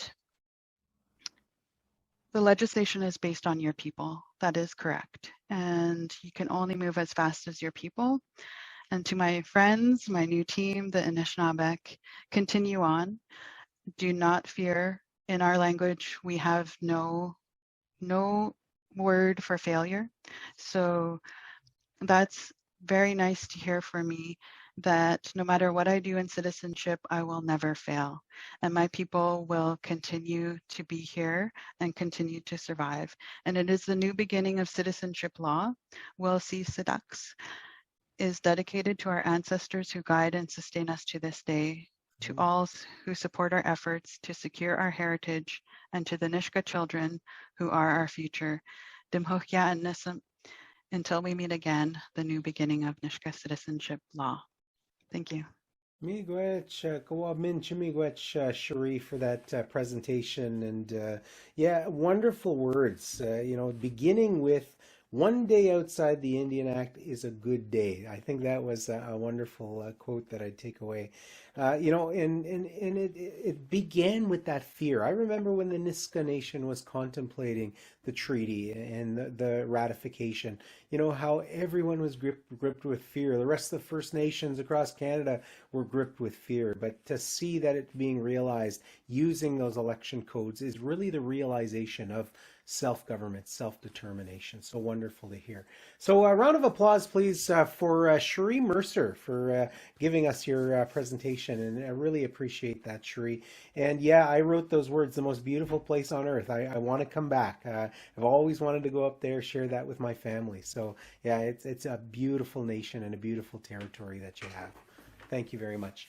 Again, if you have any questions, please put them in the chat. And Cherie, if I could get you to keep an eye on the chat, folks might ask you a question as we go. We do have some Q&A time a little bit later in the program, in about a half an hour, but we do have one more speaker before we get to the Q&A. And I want to introduce Fred Bellefeuille. He's the legal counsel for Anishinaabeg Nation. Has done a lot of great work over the years, putting this together and providing us that good advice. Fred is going to be here to talk to us about the citizenship law and what other nations do, and giving us those examples, those ideas that can give us some thought of what our possibilities are with our own citizenship lawmaking. So I'll turn it over to Fred. Honey Fred. Sorry, I didn't have my camera on or my microphone. Miigwech, Bob. Miigwech, share that presentation. Awesome presentation. Can people see my presentation? Can see, Fred. Looks good. Good. So, for those who don't know me, I'm pretty sure everybody knows me. I'm Fred Bellefeuille. I'm from Nipissing First Nation. Worked for the Anishinaabeg for many, many years now, and glad to be here. I want to share with you tonight just some research I did because, a lot of times when First Nations embark upon developing their citizenship law, they ask the question, what do other nations do? And sometimes that's premised on what other First Nations do, what other Indigenous nations do, or sometimes just generally, what do other nations in the world do? So I did a bit of research, and actually this research is about close to 20 years old now, but a lot of the slides, I verified some of them recently. A lot of them are still very relevant, and I'm going to go through that.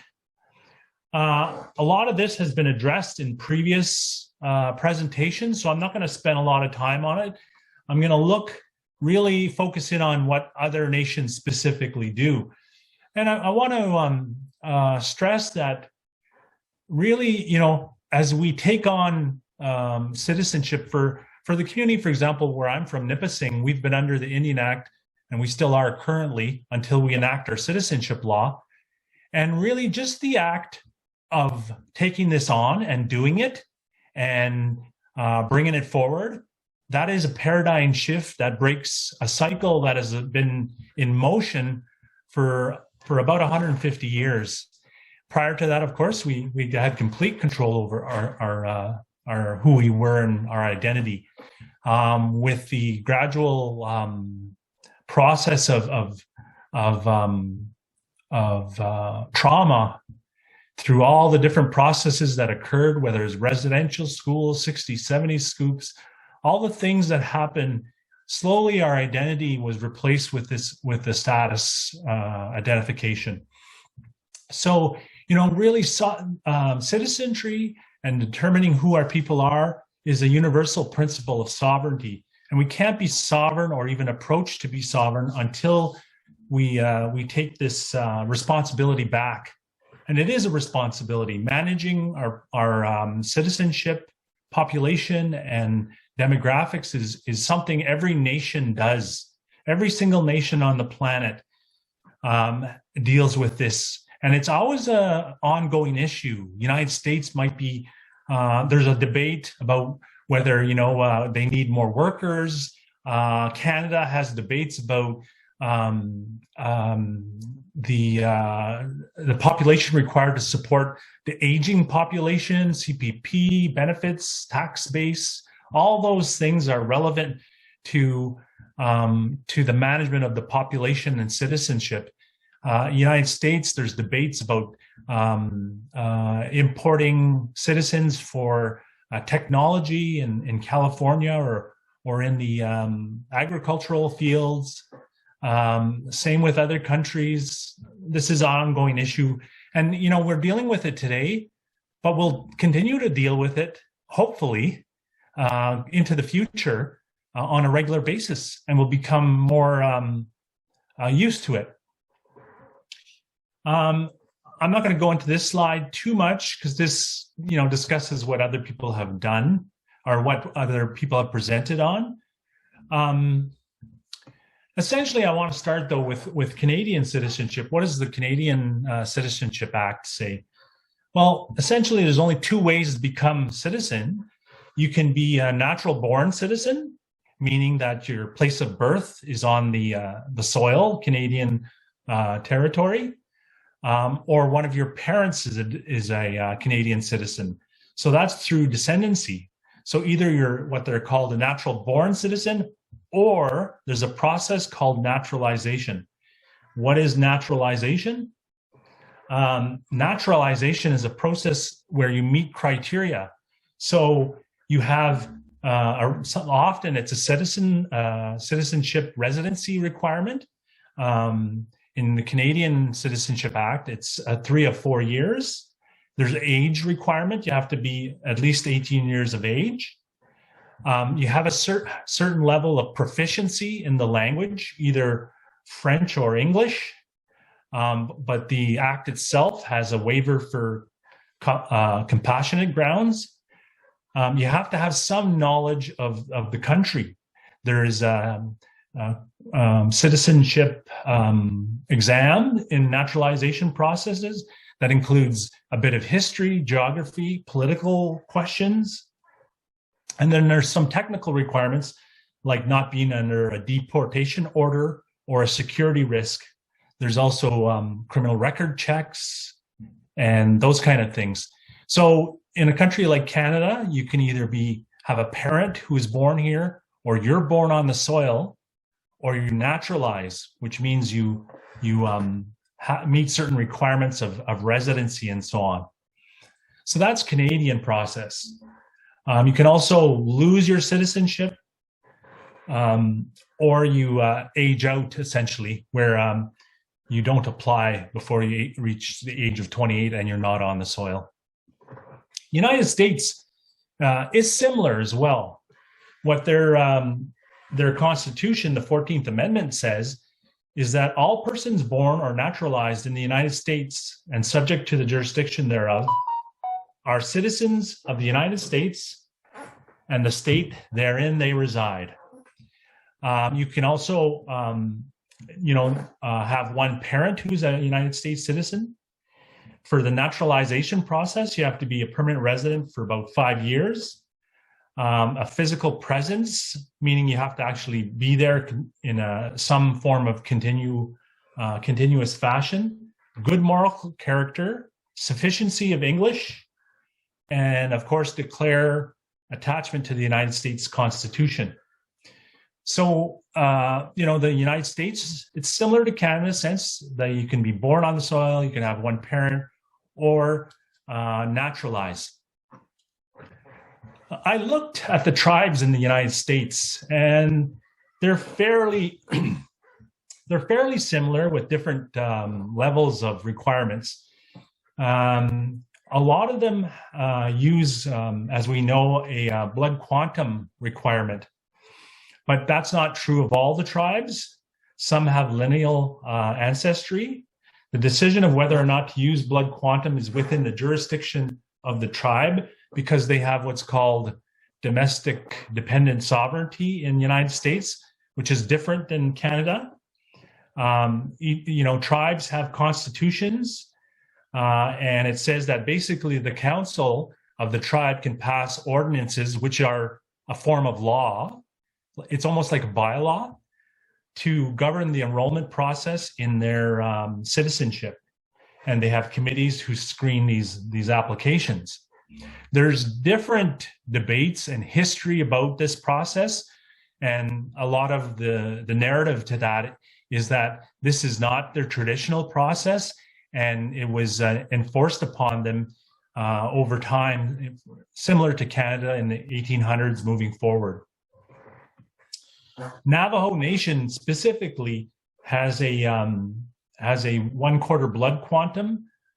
There is no adoption available, and you can't have a membership in another tribe and still be a member of the Navajo Nation.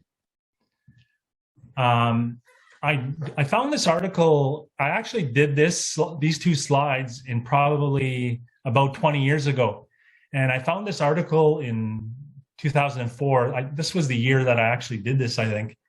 And there was a debate going on of whether to change the 1/4 blood quantum rule to 1/8.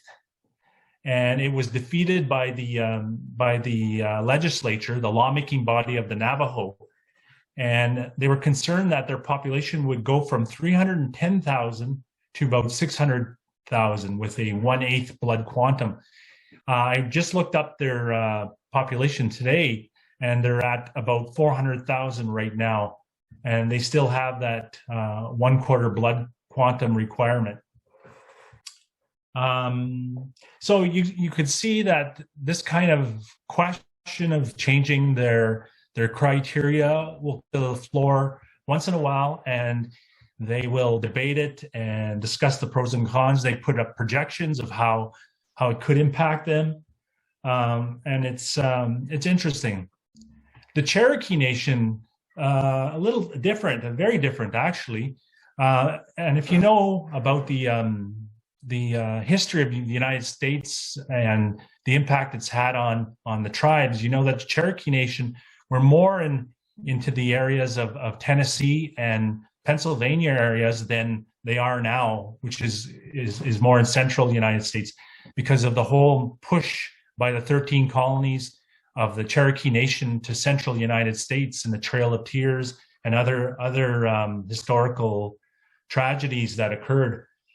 The Cherokee Nation, they use a blood quantum process, and it's a 1/16 blood quantum. Essentially, it's a very similar process, and the history is similar, but it's a lot more open to new citizens. Somebody asked me what the Maori do in New Zealand, going off the North American continent, and I looked that up, and it's quite confusing. And probably the best way to describe it is, I didn't do it justice to the summary of this. It's probably people even in our audience that could probably tell me better.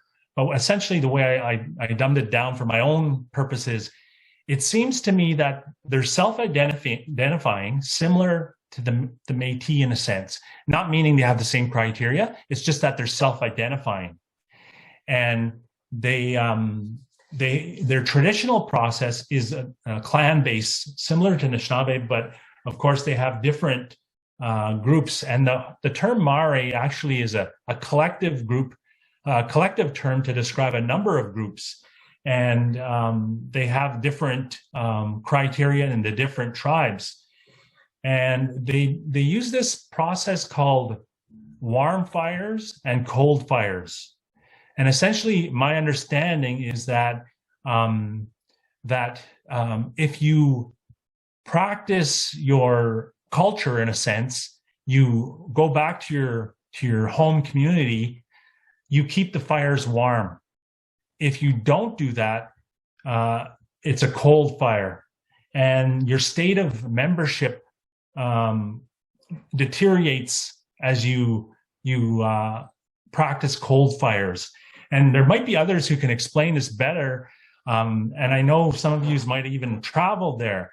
However, this is my best attempt at explaining what I understand from the Maori experience with citizenship. I was very fortunate, extremely fortunate, to have a teaching by Gordon Baugh on the Totem system, and he used the example of citizenship and the Anishinaabe process, whereby the individual would come through the eastern doorway and the question of whether this person should be part of the nation or community would be dealt with through the 7-point stars of the totem. Essentially, the questions would be asked that suit the totem, and that would be the fulsome criteria and discussion and analysis of whether this individual should be a citizen. This is my interpretation of a very, like, it took us a day to do this, and I'm sort of summarizing it in 30 seconds or less. But essentially, that is my analysis of it. The person would come into the eastern doorway. There's different. Gordon Baugh used to say there's different lodges. Everybody has a different teaching. When he explained it, the Martin clan was protecting the doorway, and that's the warrior clan. So when the individual came in that doorway, the first person to question their reason to become part of the nation or community would be the warriors. And the warriors know who to watch out for. And it made so much sense to me when he explained it and the process it went through on the 7-point star. It's kind of like a check and balance to determine citizenship. And if the person made it through that series of questions, then they were a citizen. If not, then they weren't. So it was very interesting, and I know that's not the full story, and it's my superficial summary of it, but I'm trying to do my best for the purpose of this presentation. I went beyond the continents that I've already described, and I looked at Europe, and I looked at, because I found German citizenship was very interesting. As you know, there's a bit of history in Germany in regards to their identity and the superiority of their identity.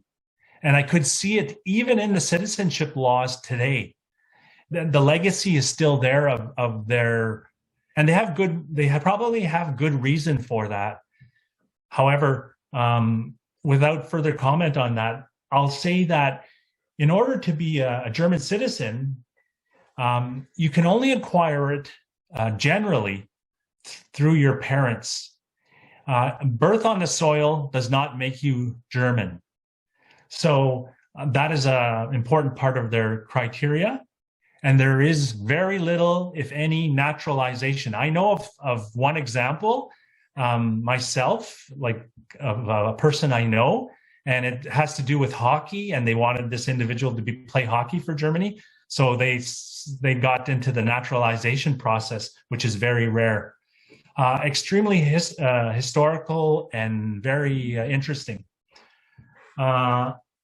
Australia grants automatic citizenship to a child born in the country, or if one parent is a citizen. So it was really, it was pretty much standard.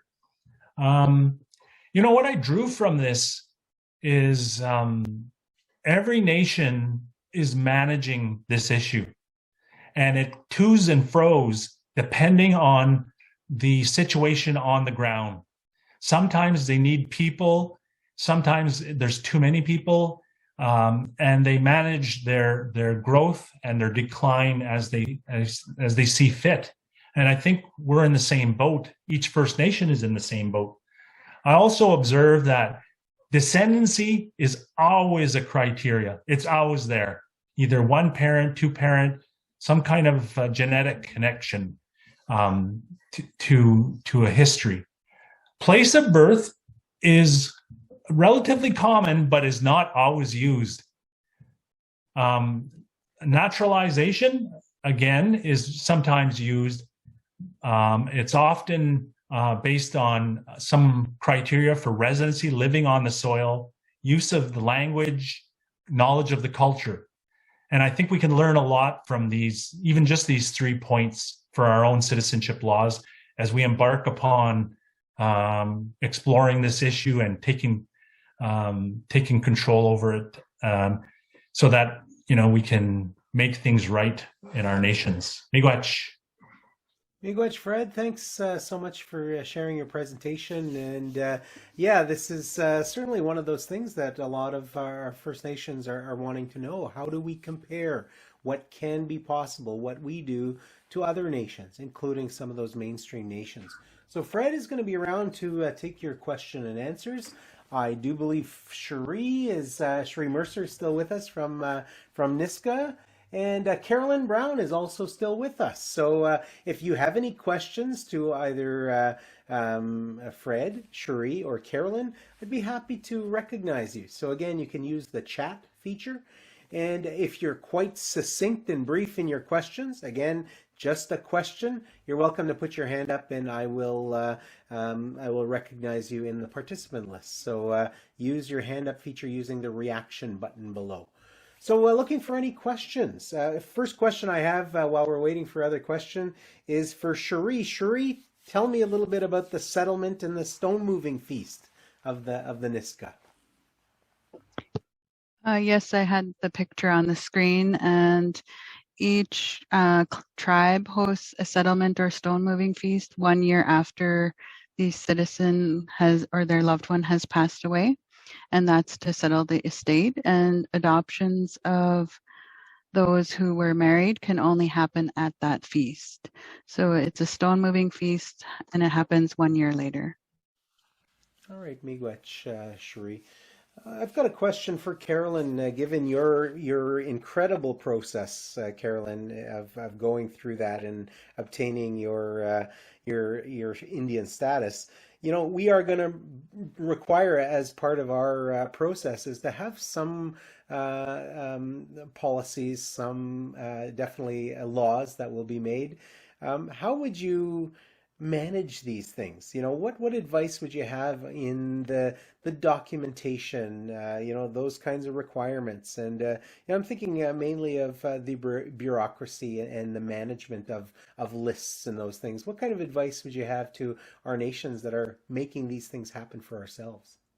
Well, I guess to just be super methodical about archiving and making sure your info is there and properly labeled, to understand that someone may come from another angle and not even realize that you've got that there, and they put it together. What I found with searching was, like, the more information I put together, like, I only thought I had like a handful of photos of my dad's family, but when I started to appeal to people to look and find and join together, the whole story became stronger. When I put info together, everything became stronger.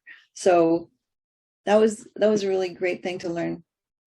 Thank you so much, Carolyn. Yeah, and it's you're, as Patrick says, and Pat Madabi, if you want to offer some commentary, I know you said quite strongly that we put ourselves through these challenges because we're jumping through those hoops, and government forces us. Another one of your quotes are, the whole system is that divisive system. So, Patrick, how do we avoid that divisiveness and be more inclusive, but also maintain a system that's, quite defined and managed? Well, there's no question, documenting everything is absolutely essential, but also we got to be unrelenting in our advocacy. Mm-hmm. These guys are wanting to still eliminate us. There is no ifs, ands, and buts about it. And the quicker, although we got to do it right and take the time to do it right, but the sooner we get the hell out of that Indian Act registration system, the better. And stop this exclusionary tactics, but also that attrition. They do that not just with this issue of registration, but as an example, additions to reserves. We have a situation here where I live in my community. We've been over 30 years trying to get land added to our reserves. When I was still a young man as chief, we got some property, and it still hasn't been added to the reserve. Now, I've said to folks here, we're building up our nation. We got to build up first of all a state, but it's a state of mind, and it was mentioned, by Cherie, and I've said it before about you have to believe with every fiber of your being, and we are right. We are in the right here. The truth is on our side, and we can never forget that or never waver from the fact that we've been nations. We've always been nations. That's what the Declaration of First Nations that we did in the early '80s, in preparation for the constitutional talks, was to remind these colonizers that we're still here. We're nations. We'll always be nations. There's not a damn thing they can do.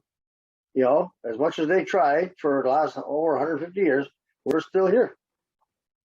You watch, Pat. I'm going to ask Clayton King to unmute yourself, Clayton, and be very brief in your question. Let me know who it's for. Is it for Cherie, Carolyn, or any one of the panelists? So, Clayton. Honey, Bob, it's for Carolyn.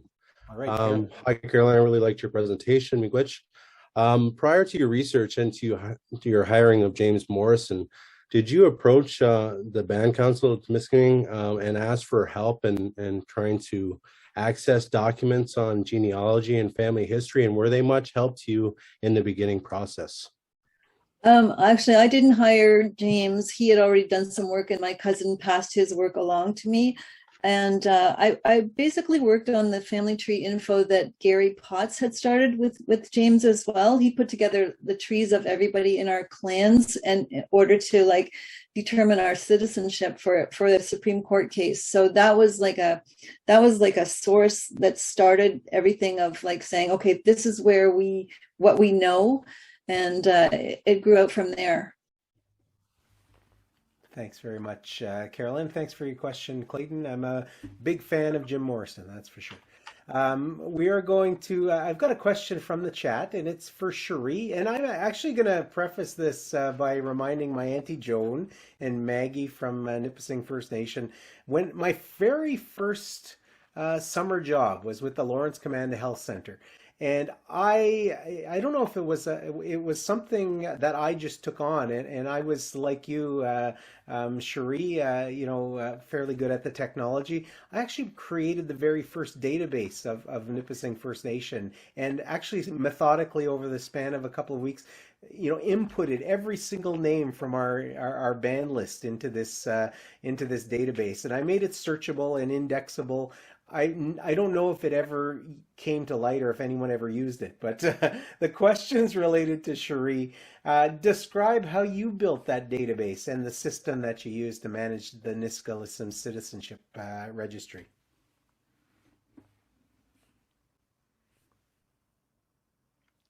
Cherie, you might be on mute. Yes, our database is housed in FileMaker Pro, and that's an Apple product. Before that, we used Microsoft Access, and it was very limited information, like an Excel document. And we moved it over to FileMaker Pro, and we needed it to have the search engine capabilities. I had a previous manager before me, and she had the insight to create everybody to have a mother ID and a father ID. So both of their parents were listed. Then we're able to come up with the Nisga'a lineage charts. It is a robust system. It also prints our Nisga'a citizenship cards. It can search any type of information that we need of citizens, and it houses a lot of data. I think we have over 18,000 records, and each person has a significant amount of data. So there's not enough data collecting, and you need to keep collecting more and more data. There's limitations, but the more data that you can collect on each person, the better off you'll be in the future. Thanks so much, Cherie. That's great advice. And yeah, we do need to have that data. We need to have those statistics. We need to inform the decisions that we make. So we need to have that. I'm going to give the last word to Pat Madabi, who has his hand up. And then we're going to move towards the draw. So I'm going to go over to Pat Madabi. Very quickly, I just wanted to share an experience we had during the year 2000, the millennium year. We had a homecoming, and we asked all of our citizens, and we very widely publicized it, to contact anyone they knew anywhere, to come home for that millennium season.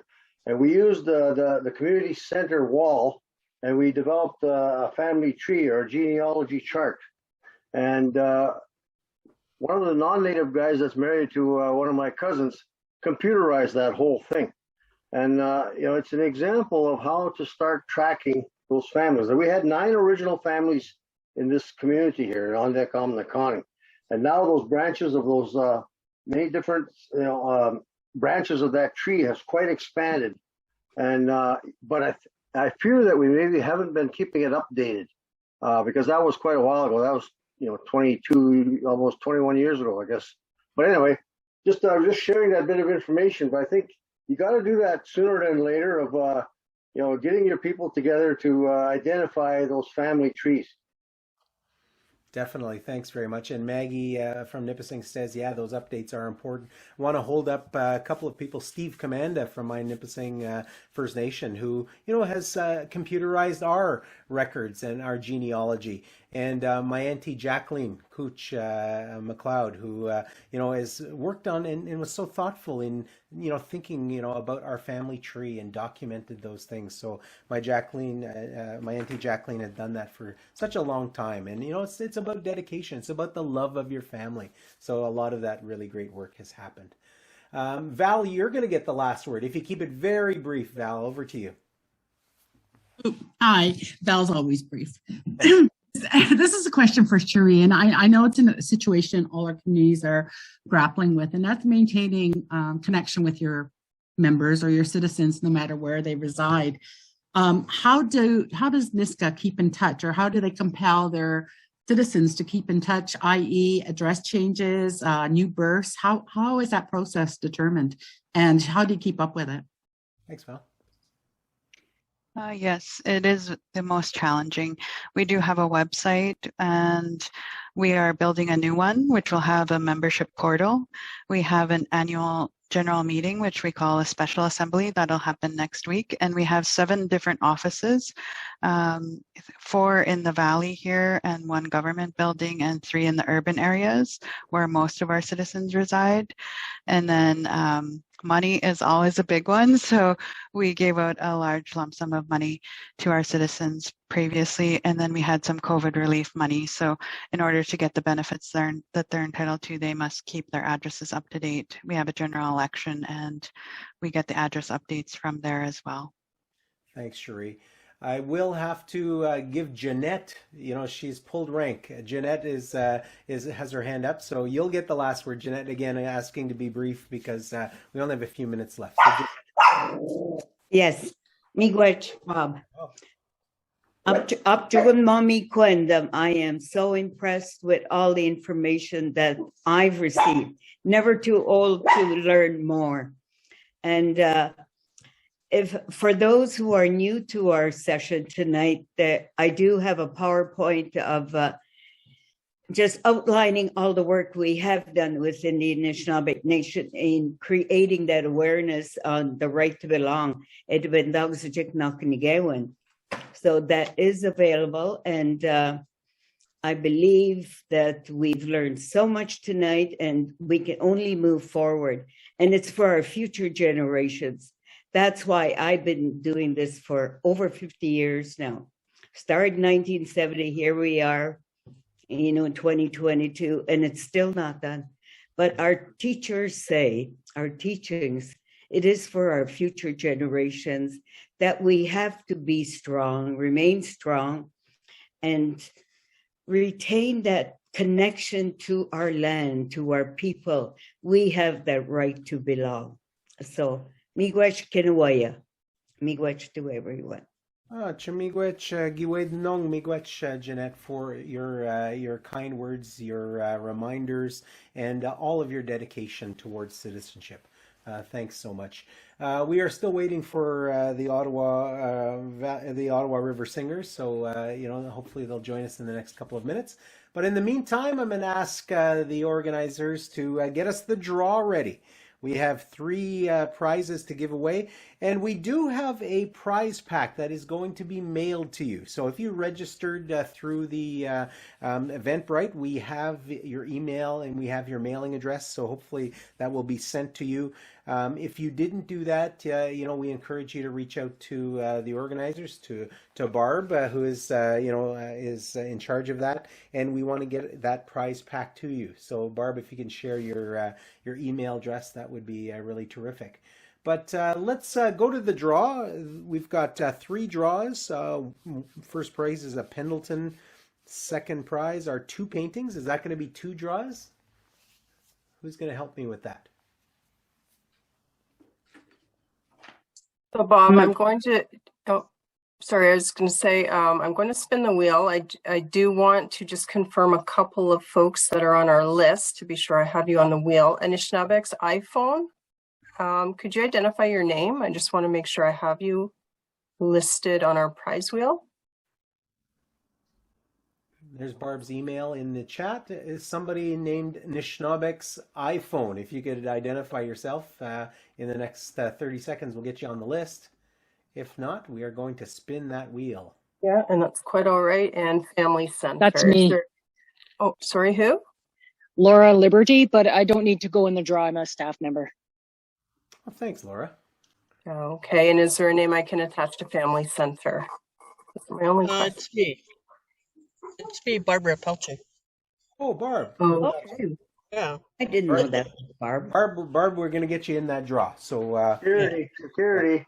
And Noah Garbuquet, thank you for bowing out. That's very kind of you. Okay, so Melanie Miller has put that in, and there is the famous wheel, the Wheel of Anishinaabeg Fortune. All right, give that a spin.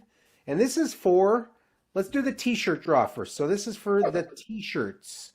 I don't know how many draws of t-shirts do we have, Barb? It's actually for a hoodie. We'll do 3 hoodies. All right, we're going to do 3 hoodies. Jane Kopagog from Chimnasing gets 1 hoodie. So Jane, congratulations. All right, let's do a second hoodie. All right. And this is going to go to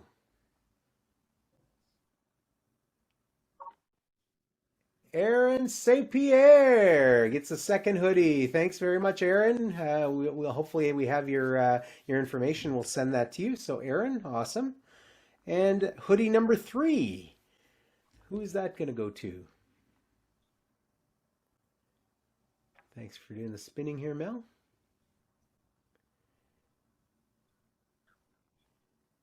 Sheila Demaray, congratulations. So you are the winner of the 3rd hoodie. All right, wonderful. Hang on a second. Yep. Is Aaron and Sheila here? Because we did say you have to be here to win. So good question. Aaron is not in the room. Sheila is not in the room. And who else? Jane, are you? Jane, she is here. Oh, yep. You are the winner, Jane. You get your hoodie. Let's keep drawing then. So last call for Aaron, last call for Sheila, and you're not here. So here we go. Stephanie Paul, are you in the room? Stephanie is here. Stephanie, congratulations. You're the winner of the 2nd hoodie. All right, let's spin again. And hopefully somebody is here. Congratulations, Steph. All right. And Cynthia, are you here? So I'm going to look on my list. Cynthia is not here. So Cynthia, you can let me know if you're here, but I don't hear you and I don't see you in the list. Okay, go ahead, Melanie. Let me know if you see Ottawa River Singers. John, I don't think you're here either, John. No, John is not here. So let's keep on going. We got some good prizes too, so this is good practice. CJ Bolton, I see Jen Bolton. And here is CJ with you, Jen? that's her. Okay, there you go. All right, there's the winner, CJ Bolton, Jen Bolton. Congratulations. So those are our hoodies. Okay, for the painting, one painting. Joan, Auntie Joan. Are you still here, Auntie Joan? Yes, she is. Joan, you win a painting. I wish I could show you the painting, but I don't have it here. So Joan, you are the winner of the painting. And we have a second painting, right, Barb? I hope so, because we're giving it away. All right. Yes. Okay, perfect. Thanks, Dave. Okay, Tina Tamabanong. Tina is here. Congratulations, Tina. You're the winner of the second painting. All right. So congratulations to Joan and Tina for the paintings. Okay, this is for first prize, which is a Pendleton blanket, all the way from Pendleton Woolen Mills, way over there in Oregon or Washington, wherever they come from. The winner of that is Crystal. Crystal, are you here? Crystal is not here. I don't think. I'm trying to get you. Nope, Crystal is not here. Okay, let's try this again. Prize number 1, Pendleton. Peter, are you here? Benji, congratulations. You are the winner of the Pendleton. It's going to keep you warm, brother. It's going to keep you really warm. All right, so those are all of our prizes. Thanks very much for participating, folks. And I'm going to check if Ottawa River Singers are here, and I don't see them. Anybody have any word from our singing group? Somebody named Gabby is. Yeah, that's Yeah, who it I is. think they're here. Yeah. Oh, good, good. Okay, so let's spotlight our singers, the Ottawa River Singers, to give us our closing drum song, and then we're going to ask. Actually, you know what we do, and I'm sorry about I didn't notice this in the agenda. We actually should ask Donna to give that closing Thanksgiving, and then we'll ask the drum to close off.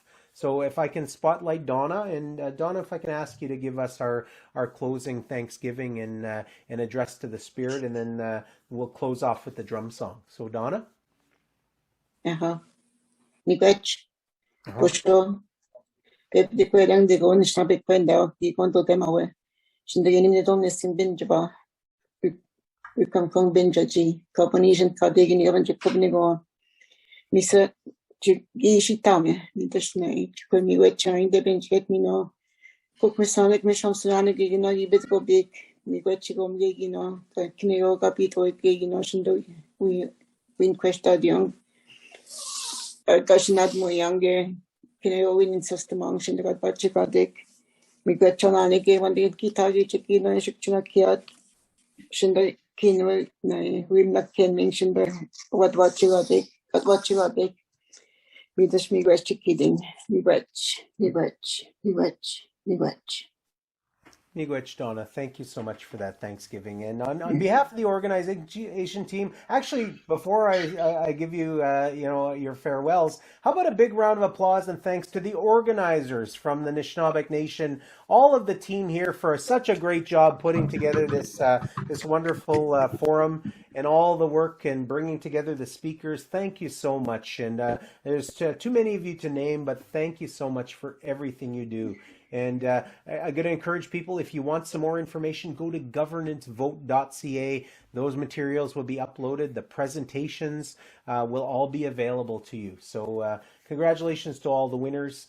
So without any more delay, I'm going to go to the Ottawa River Singers to give us our closing song to send us off in a good way. So over to the folks there, Ottawa River Singers.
Oh, miigwech, good song. Ottawa River singers Sage, Brad, Nimki, Nikon, and Gabby. Thanks very much, guys, for doing that for us. Really appreciate it. Donna, chimigwech for your namaya win for writing that for us tonight.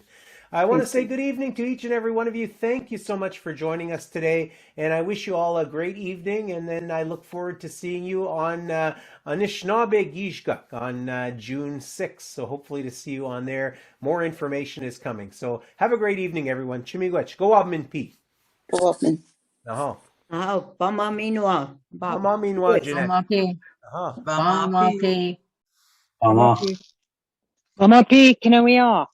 Bama Newegabo Kwe. Happy. Take care, everybody. All the best. Mama P. Mama.